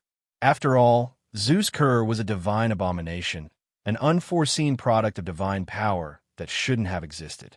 They were either descendants of gods who had died young, absorbing power from the twisted pain of their parents, or they were failed creations created by gods, and mortals as well, through divine power. There were countless types of divine abominations. They were cursed by heaven, hell, and even the bottomless abyss. Most of them were firmly sealed by the gods the moment they were born. However, with the passage of time, there were times when divine abominations would be accidentally released or break free of their cages. Normally, divine abominations that escaped would hide in a material plane. Due to their twisted nature, they would plan and carry out great terror that could endanger the entire world, taking pleasure in it. As most divine abominations ignited the spark of divinity, they couldn't be easily killed. Even if a god wanted to correct their mistakes, they would have to pay a price that they couldn't bear. Hence, when a divine abomination descended upon a material plane, the gods or powerful legendary wizards of that world would rarely think of ways to kill it. Instead, they would do their best to drive it away or seal it away. Divine abominations had their own ways of contending against them. If the material plane was very interesting and attractive to the divine abomination, they would strip themselves of their essence and form divine abomination's blood, randomly hiding it in a corner of that world. Afterwards, even if the divine abomination was driven away or sealed away, it would still have the chance to return to that world. The hidden divine abomination's blood was like a beacon guiding the divine abomination's direction. The Kiru had coincidentally found a drop of Zeus Kerr's blood when conquering a material plane. As Zeus Kerr was a divine abomination born from a god with a domain of frost and ice, it was compatible with the Kiru. That was why he had decisively sealed it in his chest to increase his own strength. Madness is hidden within reason, Keys thought to himself after hearing the pit fiend's account. Truly a ruthless character. Long before subduing the pit fiend general, the young blue dragon had received a report from Kryphia. She said that a white dragon had led a few strong white dragons to reject the recruitment of the Megalosaurus army. When she'd led the dragons to punish them, she'd discovered that the white dragons were serving a general. When she'd approached the fort, she'd sensed some obscure divinity. After all, she's. However, she'd never thought that the master of Fort Bador would have such a terrifying treasure as the divine abomination's blood. This is a hidden danger. Keys pondered, his interest in the divine abomination's blood peaked, but it's also an opportunity. However, he wasn't planning on using his active adaptation ability. The risk of absorbing the divine abomination's blood wasn't proportional to the benefits. Keys was thinking of another way to use the divine abomination's blood. Worm Lord, Minotaur King, Pygmy God, I wonder if you'll mind if I give you a big gift? Just as Keys was pondering, New Boomtown gradually approached the Kiru's fort. Seeing such a huge creature approaching, the enemy's patrol team didn't hesitate at all, turning to flee in the direction of the fort. Keys walked to the balcony of the audience room. This was the highest point in New Boomtown, and he could easily observe the scenery outside the city. Taking a deep breath of the cold air, he turned to ask the kneeling pit fiend general, "How should I address that fellow? It's a little rude not to know the master's name. He's called Fells, his real name. When I sent him to the death camp, I automatically lost control of it." The pit fiend's head drooped even lower. "His nickname is Frost Bloodstorm." Keys nodded, the corners of his mouth curling into a smile as he spoke slowly in a casual tone. "We're old acquaintances. Why don't you go and greet him first? This subordinate will definitely not be rude. Rest assured, my lord." The pit fiend raised his head as he spoke, his lips curling into a sinister smile. Because it had sealed Zeus Kerr's blood, the Kiru devil was constantly emitting a cold aura to the surroundings. Wherever he was, even if there was a super-efficient refrigerator installed, the environment would be greatly affected. The ground beneath Traction City was covered in a layer of ice that was 2 to 3 feet thick. Huge tracks would creak as they moved. To prevent the tracks from slipping, Shay, who was in charge of maintaining the machinery, had temporarily added 2 ice wheels to Traction City. Like a huge wheel saw, it descended from the back of Traction City and touched the frozen ground. Driven by gears and chains, the wheel spun quickly, its sharp teeth scraping against the ice. Not only did it increase its stability, it also provided additional support for Traction City.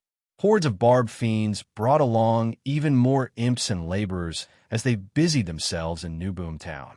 They inspected every mechanical component and applied anti-freezing ointment. As the person Keys had personally chosen to greet, the pit fiend general immediately spread his wings and rose into the sky after receiving the order. The hot air from his nostrils and mouth formed a white mist that was several feet long. Hellfire rain. As the pit fiends could only use meteor burst once a day, and he'd already used it once before, he could only use another method to greet. Following the activation of his spell-like ability, the skies of Acid Fog Canyon turned red in an instant, as if it had been scorched by fire.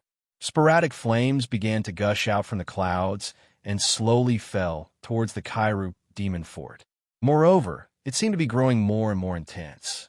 Because he didn't want to be rude, the pit fiend general had cast the spell with the greatest amplitude he could achieve. For a short period of time, the skies of Acid Fog Canyon seemed to turn into Avernus, where a rain of fire would pour down. The blazing flames with the smell of sulfur were like a torrential downpour, falling straight towards the Kiru stronghold. The buildings made of solid ice immediately became full of holes.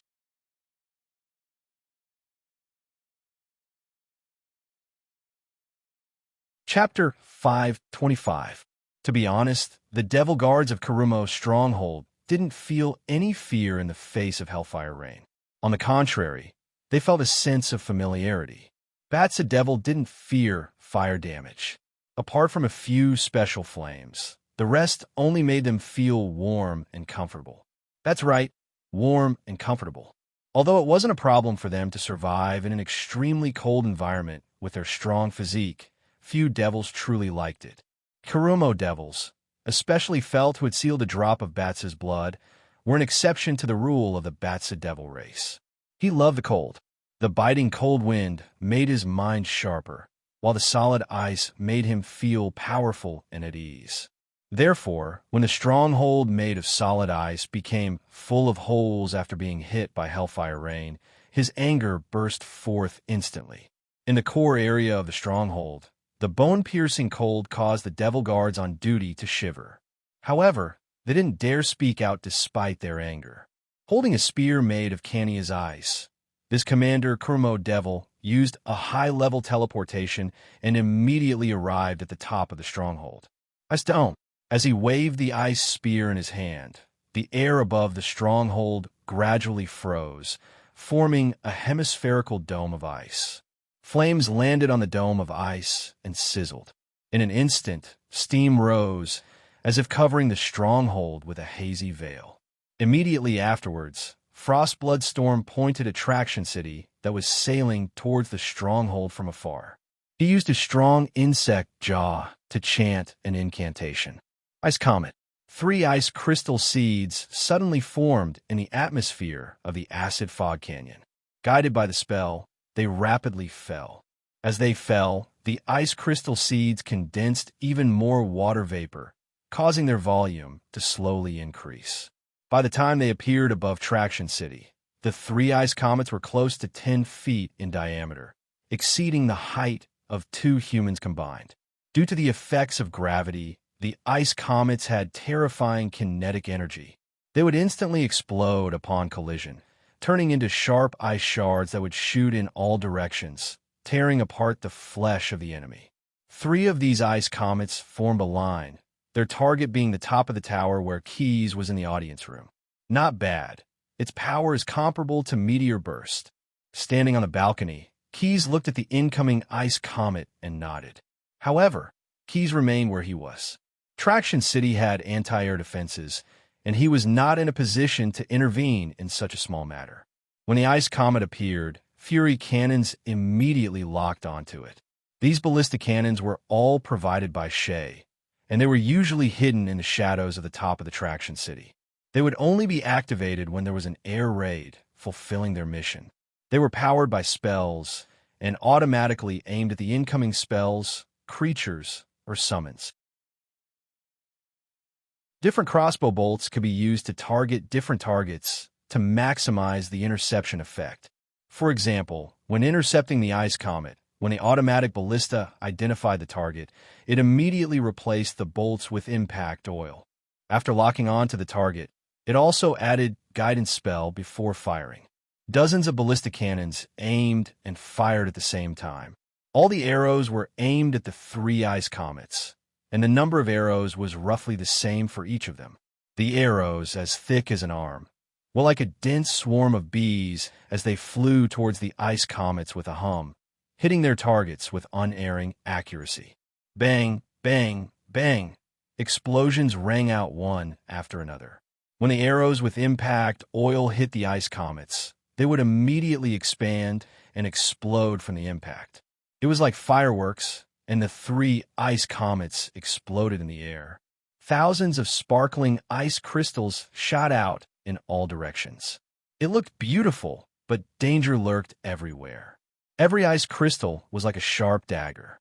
Fortunately, the guards and citizens of Traction City had already taken shelter in the buildings. Thus, apart from a few damaged outer walls, there were no casualties. Be sincere in your greetings. Keys's words suddenly rang in the ears of the Pit Fiend General, causing him to shudder for no reason. He thought for a moment and gritted his teeth, using a spell to send a message to his 2 subordinates. Come to my side now. Receiving the order from their superior, the 2 centaurs glanced at each other and immediately used a greater teleportation spell to rush to their superior's side. Today is your lucky day. Keep your spirits up and greet that Kira demon with all your heart. Saying this, the Pit Fiend General's hands lit up with flames. He reached out and grabbed the 2 centaurs.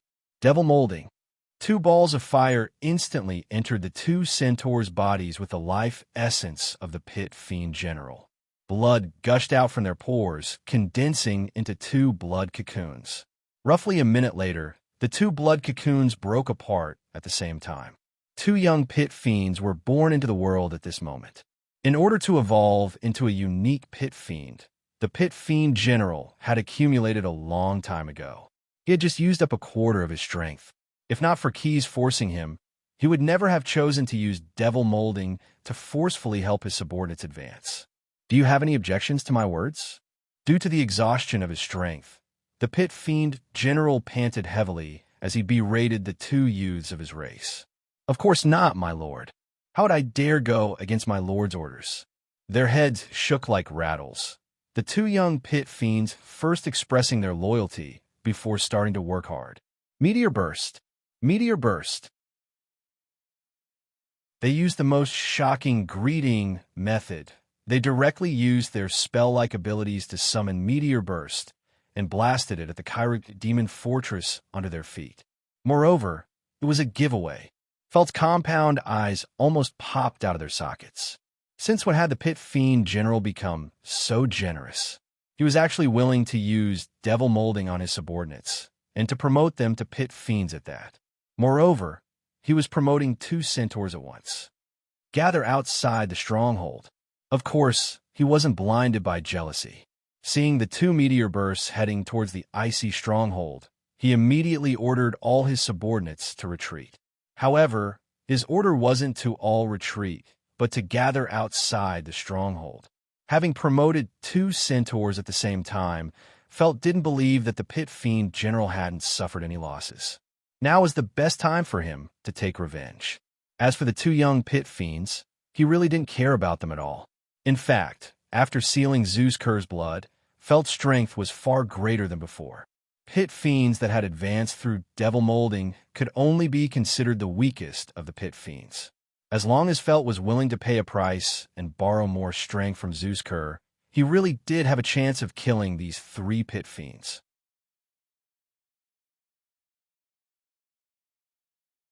Chapter 5:26.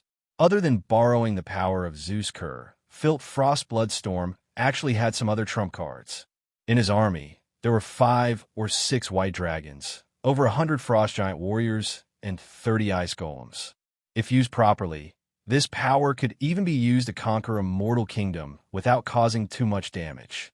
Therefore, even though Filt was chased out of Frostblood Fortress by the meteor storm, he did not choose to retreat immediately. Extreme Frost Snow Region. His pair of insect claw-like arms waved, drawing a series of abstruse trajectories. Then, he began to chant an incantation. As he chanted, which sounded like the gnawing of insects, mixed with a clear, creaking sound, the biting cold wind began to blow in all directions. The storm carried snowflakes that condensed out of thin air. It was as if it wanted to fill up the entire world, completely burying and freezing everything. Soil, air, gravel. Everything was covered in a layer of frost and snow, and it was still getting thicker and deeper. Due to the characteristics of the acid fog canyon, the condensed snowflakes were not of the normal white color. Instead, they had a touch of a demonic color. Blood-red patterns extended from Filt's chest to his limbs. In order to strengthen the spell, he borrowed the power of Zeus Kerr. Let me in and freeze everything. Now is not the time. Zeus Kerr's voice suddenly sounded in Kiru's heart. This devil instinctively rejected the abomination of Frost's suggestion. Silence.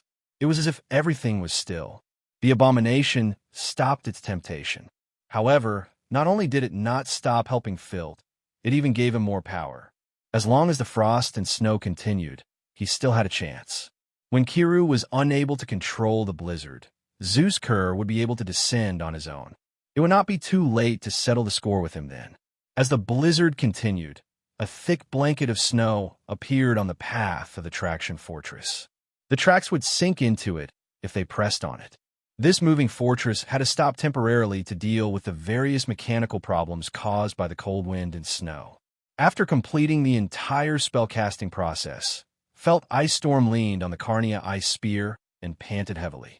Even with Zeus Kerr's help, he was still very tired after hastily releasing a legendary level spell. Attack and occupy that fortress. My soldiers, go fight, go plunder, and send cold death to your opponents. Filt roared loudly. He pointed at the traction fortress in the distance and ordered his troops to attack. The soldiers of the Batsu people were still fine. Most of them were shivering from the cold and did not feel too excited. However, the frost giants were happy to endure the cold. As giants who lived with ice and snow, they had blue skin like glaciers. Their hair and beards were either light white or light blue, with frost and icicles mixed within. The cold only made Froststorm their spirits were high. In particular, when they heard words like battle and plunder, these brutal warriors instantly roared in excitement. Froststorm, Froststorm, Froststorm, Frostwind Fortress, Froststorm, Froststorm, Froststorm, Froststorm, Froststorm, Froststorm, Froststorm. They wore armor sewn from shields, which clanked as they ran. Their feet were thick and wide, so that they wouldn't sink into the snow or slip. They carried huge axes in their hands and grappling ropes around their waists. Kiru's subordinate, the Batsa Devil, followed closely behind, craftily using the frost giants as the vanguard and as a protective barrier. Fels did not follow behind the army. The 30 ice demon statues surrounded and protected him. They were on guard against their opponents in the sky. After all, there were still 3 pit fiends there. "Kill that Karug for me," the pit fiend general roared. "Punish this traitor who doesn't follow the path of rank." Holding a long whip made of hellfire in his hand, he whipped the 2 newly promoted subordinates while giving the order. Under the pressure of their superior, the 2 young pit fiends burst into flames as well, folding their wings and diving towards the ground. Just in time, his compound eyes caught the enemy's trajectory, and Karug's insect jaws opened wide as he gripped Kania's icy spear even tighter. Ice demon statues, get into formation and receive the enemy. 5 ice demon statues obeyed the order and ran to Fel's side.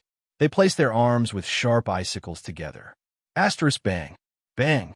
Asterisk 2 consecutive explosions rang out as the pit fiends descended from the sky, brandishing their flaming greatswords as they smashed into the arms of the ice demon statues. Because they were supporting each other, the ice demon statues were only damaged. They weren't destroyed by the pit fiends' monstrous strength. After enduring the first wave of attacks, the ice demon statues immediately displayed their defensive and offensive techniques, launching a large-scale attack. Fels had already used a teleportation spell to leave the moment the collision occurred, leaving behind only an afterimage. The pit fiend general had wanted to use his 2 subordinates as cover to launch a sneak attack, but his blade only pierced through the air. Greater strike, demon statue. Now that he'd exposed himself, the pit fiend general no longer concealed himself. He directly threw a special spell at the ice demon statue that was attacking him. The elemental essences that had been imprisoned within the ice demon statue appeared in his hands in an instant, and were burned to nothingness by hellfire. The other 2 young pit fiends had only just advanced, so they couldn't grasp such an unorthodox technique like the general. They could only use spells like Scorching Ray to cut through the body of the ice demon statue, and then attack its core. To be honest, 3 pit fiends against 30 ice demon statues was a little troublesome, but the outcome was already decided. However, how could Fels not know this? In fact, he'd already made special arrangements to trick his opponents. Roar! Just as the 2 pit fiends were about to destroy another ice demon statue, something unexpected happened. A large head suddenly emerged from the shattered body of the ice demon statue and viciously bit the 2 pit fiends. It was an old white dragon. Its teeth were tainted with poison, and as it bit down, it spat out a breath. Although the 2 young pit fiends used their greater strength to break free from the bite, they were still injured. Their bodies were covered in wounds from the dragon's teeth. Because the old white dragon's teeth had been tainted with frostbite's poison, faint red crystals of ice began to condense in their blood. Not long after, the 2 pit fiends died.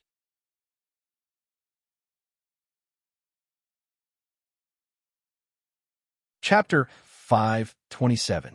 The pit fiend general felt his heart ache. It wasn't because of his subordinate's death, but because he'd lost his strength for nothing. "You piece of trash!" Hellfire shot out from his hands, instantly engulfing the 2 ice golems in front of him and turning them into boiling steam. Whoosh! Using the steam as cover, Fate quietly appeared behind the pit fiend general, and Kania's icy spear shot out. However, just like how he could use illusions, this pit fiend general was also an expert at using illusions in battle. The icy spear only pierced through the air, but it wasn't easy to pull it back. It was tightly gripped in someone's hand. Command, intimidate, hellfire breath. The pit fiend general laughed maliciously, using a command spell on Fate before spitting out hellfire from his mouth. The flames from Nessus of the Ninth Hell were no ordinary flame attacks. They weren't something the Batsid Devil was immune to. When they came into contact with Crew, who was in a state of intimidate, the evil flames began to invade his body without mercy. It was like pouring a basin of cold water into hot oil. With a series of crackling sounds, Fate's chest suddenly exploded. The chitin breastplate that looked like an insect's first shattered under the burning of the hellfire, then shot out. Die, you lowly worm. At the same time, a giant sword formed from hellfire appeared in the pit fiend general's hand, and he viciously slashed it towards Fate's head.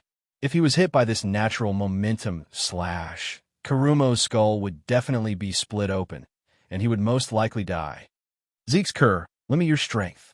Fate's insect jaw spat out blood-red ice crystals, wanting to borrow a portion of the divine abomination's strength to turn the situation around. However, before the abomination, who was far away, could agree, he suddenly felt an intense pain in his chest. A strong palm pierced through the shell ravaged by hellfire, piercing into Fate's chest where he'd sealed the blood of the divine abomination. He grabbed Zeus's blood with his hand and pulled it out of Kiru Demon's body. Courtesy demands reciprocity. Since I sent someone to greet you, you naturally have to prepare something in return. This drop of blood is not bad. Thank you. With a cold smile on his face, Key sized up the return gift in his hand. He didn't even glance at Karumo, who was lying on the ground. Seeing the young blue dragon appear out of nowhere, the giant sword in the pit fiend general's hand dissipated. My lord, once we're done here, we're about to set off. As if responding to Key's words, the distant traction city sounded its horn. That was the sound of the engine starting again. The frost giants who were rushing towards the mobile stronghold were shocked to find that the jagged gate of the stronghold was slowly opening. With the ogre Neru as their leader, the warriors roared and charged out with an aura no weaker than the frost giants. Neru's face was brimming with a satisfied smile. Key's words have always been reliable. I'll definitely have enough battles to fight. I won't feel bored anymore. After gathering another batch of prisoners, including 100 or so frost giants that had been knocked unconscious, as well as a few more devil guards, Traction City started moving towards its next target. After being greeted by the two meteors of the pit fiends, there was no need to gather the remaining resources in the icy stronghold. This saved them some time, as time was of the essence. Ever since they'd obtained Zeus's blood, Keys and the Demolik Snade hadn't left the magic laboratory. They'd been conducting all sorts of experiments on the blood of the Divine Bastard. The abilities of the Divine Bastard are truly peculiar. Looking at the ball of blood on the experiment table, Keys couldn't help but sigh. Snade, who was beside him, nodded in agreement. When he'd obtained it, the young blue dragon had felt a strong connection with him. The other party had constantly tried to use words to promise him all sorts of benefits, with the goal of enticing him to listen to orders and create a suitable opportunity for him to descend. However, these so-called promises didn't have much of an enticement for Keys. After all, with his current strength, he wouldn't be too afraid to face a weak god. At most, he wouldn't be able to defeat them, but escaping unscathed shouldn't be a problem. However, the power of a divine bastard, especially one as weak as Zeus, was at most on par with a weak god. Moreover, there was a high probability that it would be slightly weaker. However, it was able to ignore Stim Seal and extend its will into the acid fog canyon. This was what truly surprised Keys. That was why he'd feigned civility. On one hand, he'd pretended to be bewitched by it, and, on the other, he'd carefully studied the characteristics of the divine bastard. After 2 days of experiments, he'd already confirmed that Zeus had a way to transfer its will and even part of its power across planes into the blood of the divine bastard that it had separated. This laboratory that was about to be destroyed by the low temperature was the best proof. They're not gods, but they have characteristics similar to gods. Their bodies and wills are highly integrated and unified. Before Stim sealed the plane, this drop of divine bastard's blood had already arrived at the acid fog canyon along with Kiru Demon. Therefore, his will wasn't driven away. Instead, it was recognized as a local resident of the acid fog canyon along with this drop of blood. Divine bastards probably don't have the ability to create avatars. They can't project their will like gods. The so-called blood of the divine bastard is actually a half-finished avatar. As long as all of its power is transferred, This drop of divine bastard's blood will become a real divine bastard, and the original divine bastard will be transformed into the blood of the divine bastard. The descent of the divine bastard is actually a transfer of the original body.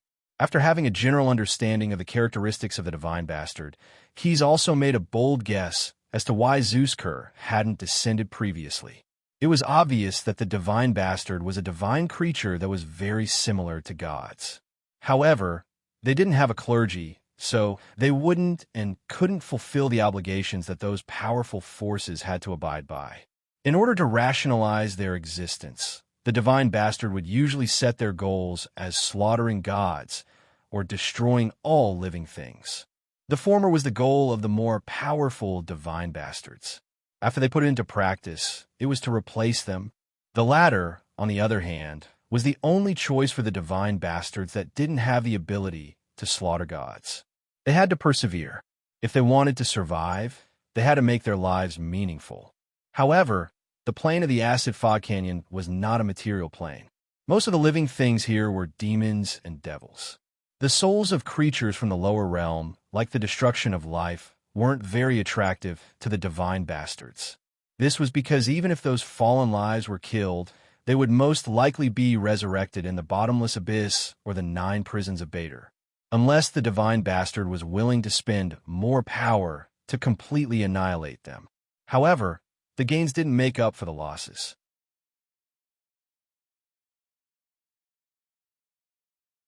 Chapter 528. Abominations were not ancient evil creatures. They were the creations of the gods. Although they did not have divinity or priesthood, they still ignited the spark of divinity and had to abide by the rules of the multiverse. To survive, the gods had to fulfill the obligations of their priesthood, because that was the important meaning of their existence. Their actions had to conform to their priesthood, and they had to achieve the maximum effect of their priesthood with the smallest cost. Abominations were similar. When they chose to prove the meaning of their existence, they also had to consider the ratio of investment and output. Creatures of the Nirvana underworld, under the situation of investing the same amount of energy, would be far less than the Nirvana underworld. That was why Zeus-Ker did not forcibly enter the acid fog canyon through the connection of the abomination's blood to prove himself. It was not that he could not do it, but the acid fog canyon was not very tempting to him for the time being. It was just a battlefield for the demons. If I sense that there are enough mortals, and they're the kind with strong vitality, will it attract the abominations? Keyes pondered. In his mind, a somewhat crazy idea gradually took shape, and the details of the operation were quickly perfected. In a vast acid fog canyon, if one were to talk about the number of lower world creatures, it would definitely be the otherworldly mercenaries under Kith's command. However, the young blue dragon had no intention of sacrificing them, at least not for the time being, because he had other options. Kryphia had gathered the Megalosaurus army and found out an important piece of information, and it was basically consistent with what Graz ZT had said before. The Tauren King had made a comeback this time and did not seem to be leading an army of demons. Instead, he had brought many half-demon torrents. In theory, half-demons or half-purgatory creatures could not be considered as pure demons of the underworld. Although they had similar abilities and temperaments, their bodies and souls were not fused as one like real evil demons. If they were killed, the souls of the half-demon Taurens would most likely enter the kingdom of Buffett, just like the mortals with faith. Zeus-Ker should have a lot of interest in destroying such creatures, and he might be able to lure them to successfully descend. I still need to experiment first. After suffering a great loss last time, Buffett probably won't come alone to provoke me again. Keyes made up his mind. As long as I encounter a half-demon minotaur, I'll immediately capture it and sacrifice it to see how the abomination reacts. Having thought this through, the young blue dragon looked at the blood of the bastard god on the experiment table in front of him with a smile. You'll definitely enjoy a delicious feast, and there will be desserts before the meal. You won't be disappointed. That's what I said. Then, Keyes looked at Snade, who was next to him. The two looked at each other and began to prepare to cast spells together. After all, the abomination's blood was a very dangerous item. Now that it was in Traction City, he had to have a backup plan. Mysterious incantations were chanted by the two powerful spellcasters, and the temperature in the cold laboratory suddenly rose. The ice shell on the experiment table began to melt. 4 holes opened at the 4 corners of the table, and 4 chains shot out from them. Shadow Cage. Phase Anchor. The 4 chains intertwined and wrapped around the abomination's blood, putting a layer of shackles on it. These chains were the spoils of war that Keys had obtained previously. They were attached to the chained demon general who wanted to evolve into an evil demon. They had the ability to communicate with the shadow plane. Although this ability was restricted in the current acid fog canyon, it wasn't too much of a problem to link with the shadows of objects. If Zeusker's blood suddenly erupted, the most troublesome threat would be the severe cold around him that could freeze everything. Ordinary mortals couldn't resist it. Even if he didn't initiate an attack, the severe cold that he involuntarily emitted could freeze a mortal into a block of ice within a few breaths. However, with this shackle, when the ice abomination suddenly erupted, its influence would first be transferred to the shadows outside Traction City. Although this was only a temporary measure that could at most transfer the center of the ice from inside the city to outside the city, this distance couldn't be underestimated. As long as he was prepared, he could activate the lock or let the heating system of Traction City operate. This could reduce casualties. After doing all this, Keys still didn't leave the laboratory. Instead, he let the half-lich Snade handle his work. After all, Zeusker had sent him many temptations through the abomination's blood. If it were someone else guarding it, there would be problems. As for the daily work arrangements of New Boomtown, Keys didn't have to worry too much with his own partners managing it. Thus, Bator City followed the original plan and quickly nibbled away at the scattered bastions of Bator. The intestine of the city wasn't idle for even a moment. Often, just as it finished digesting the resources of a fortress, another fortress would be devoured by Traction City.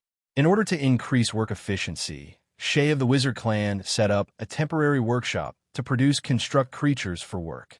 The Ogre Shaman and Half-Goat Apothecary were similarly busy. They worked day and night to make vitality ointment for the soldiers who took turns to participate in the battle, as well as the laborers who worked hard. In this way, New Boomtown gathered the forces of the original Bator Expeditionary Army while methodically approaching the Broken Canyon. Due to the super high efficiency of this mobile fortress, the running away from the poison rules set by Stim gradually lost its effect. According to Stim's rules, the Helminth Tyrant, which wanted to break through the various Bator fortresses one by one, ended up in the awkward situation of raising a tide of worms but not being able to find a target. All that was left for the worms were the devastated ruins of the fortress, as well as the deep trenches left behind by Traction City's caterpillar tracks. The impatient worm demons couldn't find a target to vent their desire for slaughter, and they even had many internal conflicts. If not for the presence of the Helminth Tyrant, these gathered demons would have brought great casualties to their own side. This strange phenomenon quickly spread to the Broken Canyon. The dwarf deity and the Tauren king received the news almost at the same time. Bafemont immediately flew into a rage. He accused Stim of setting the Bullsh *T rules of the game and repeatedly asked for the initiative to attack. But the dwarf deity still couldn't make up his mind. He was the god of virtual games and had to fulfill the responsibilities given by his clergy. And for any game, it was a taboo for the publisher and producer to constantly adjust the basic rules. But his reasons couldn't convince Bafemont at all. Your problem is your own problem. The Tauren king expressed that it had nothing to do with him. He only needed to wash away his shame. Dwarf bastard, I'll ask you one last time. Are you going to let my army attack, and at the same time, give me the authority to command the worms? Bafemont stood at the entrance of the army camp with a machete in his hand. He looked at the dwarf deity in front of him with an unfriendly gaze as he spoke, gritting his teeth. You're tuning into the Warrior Lore YouTube channel. Don't forget to subscribe and join us on this journey to catch the most captivating stories.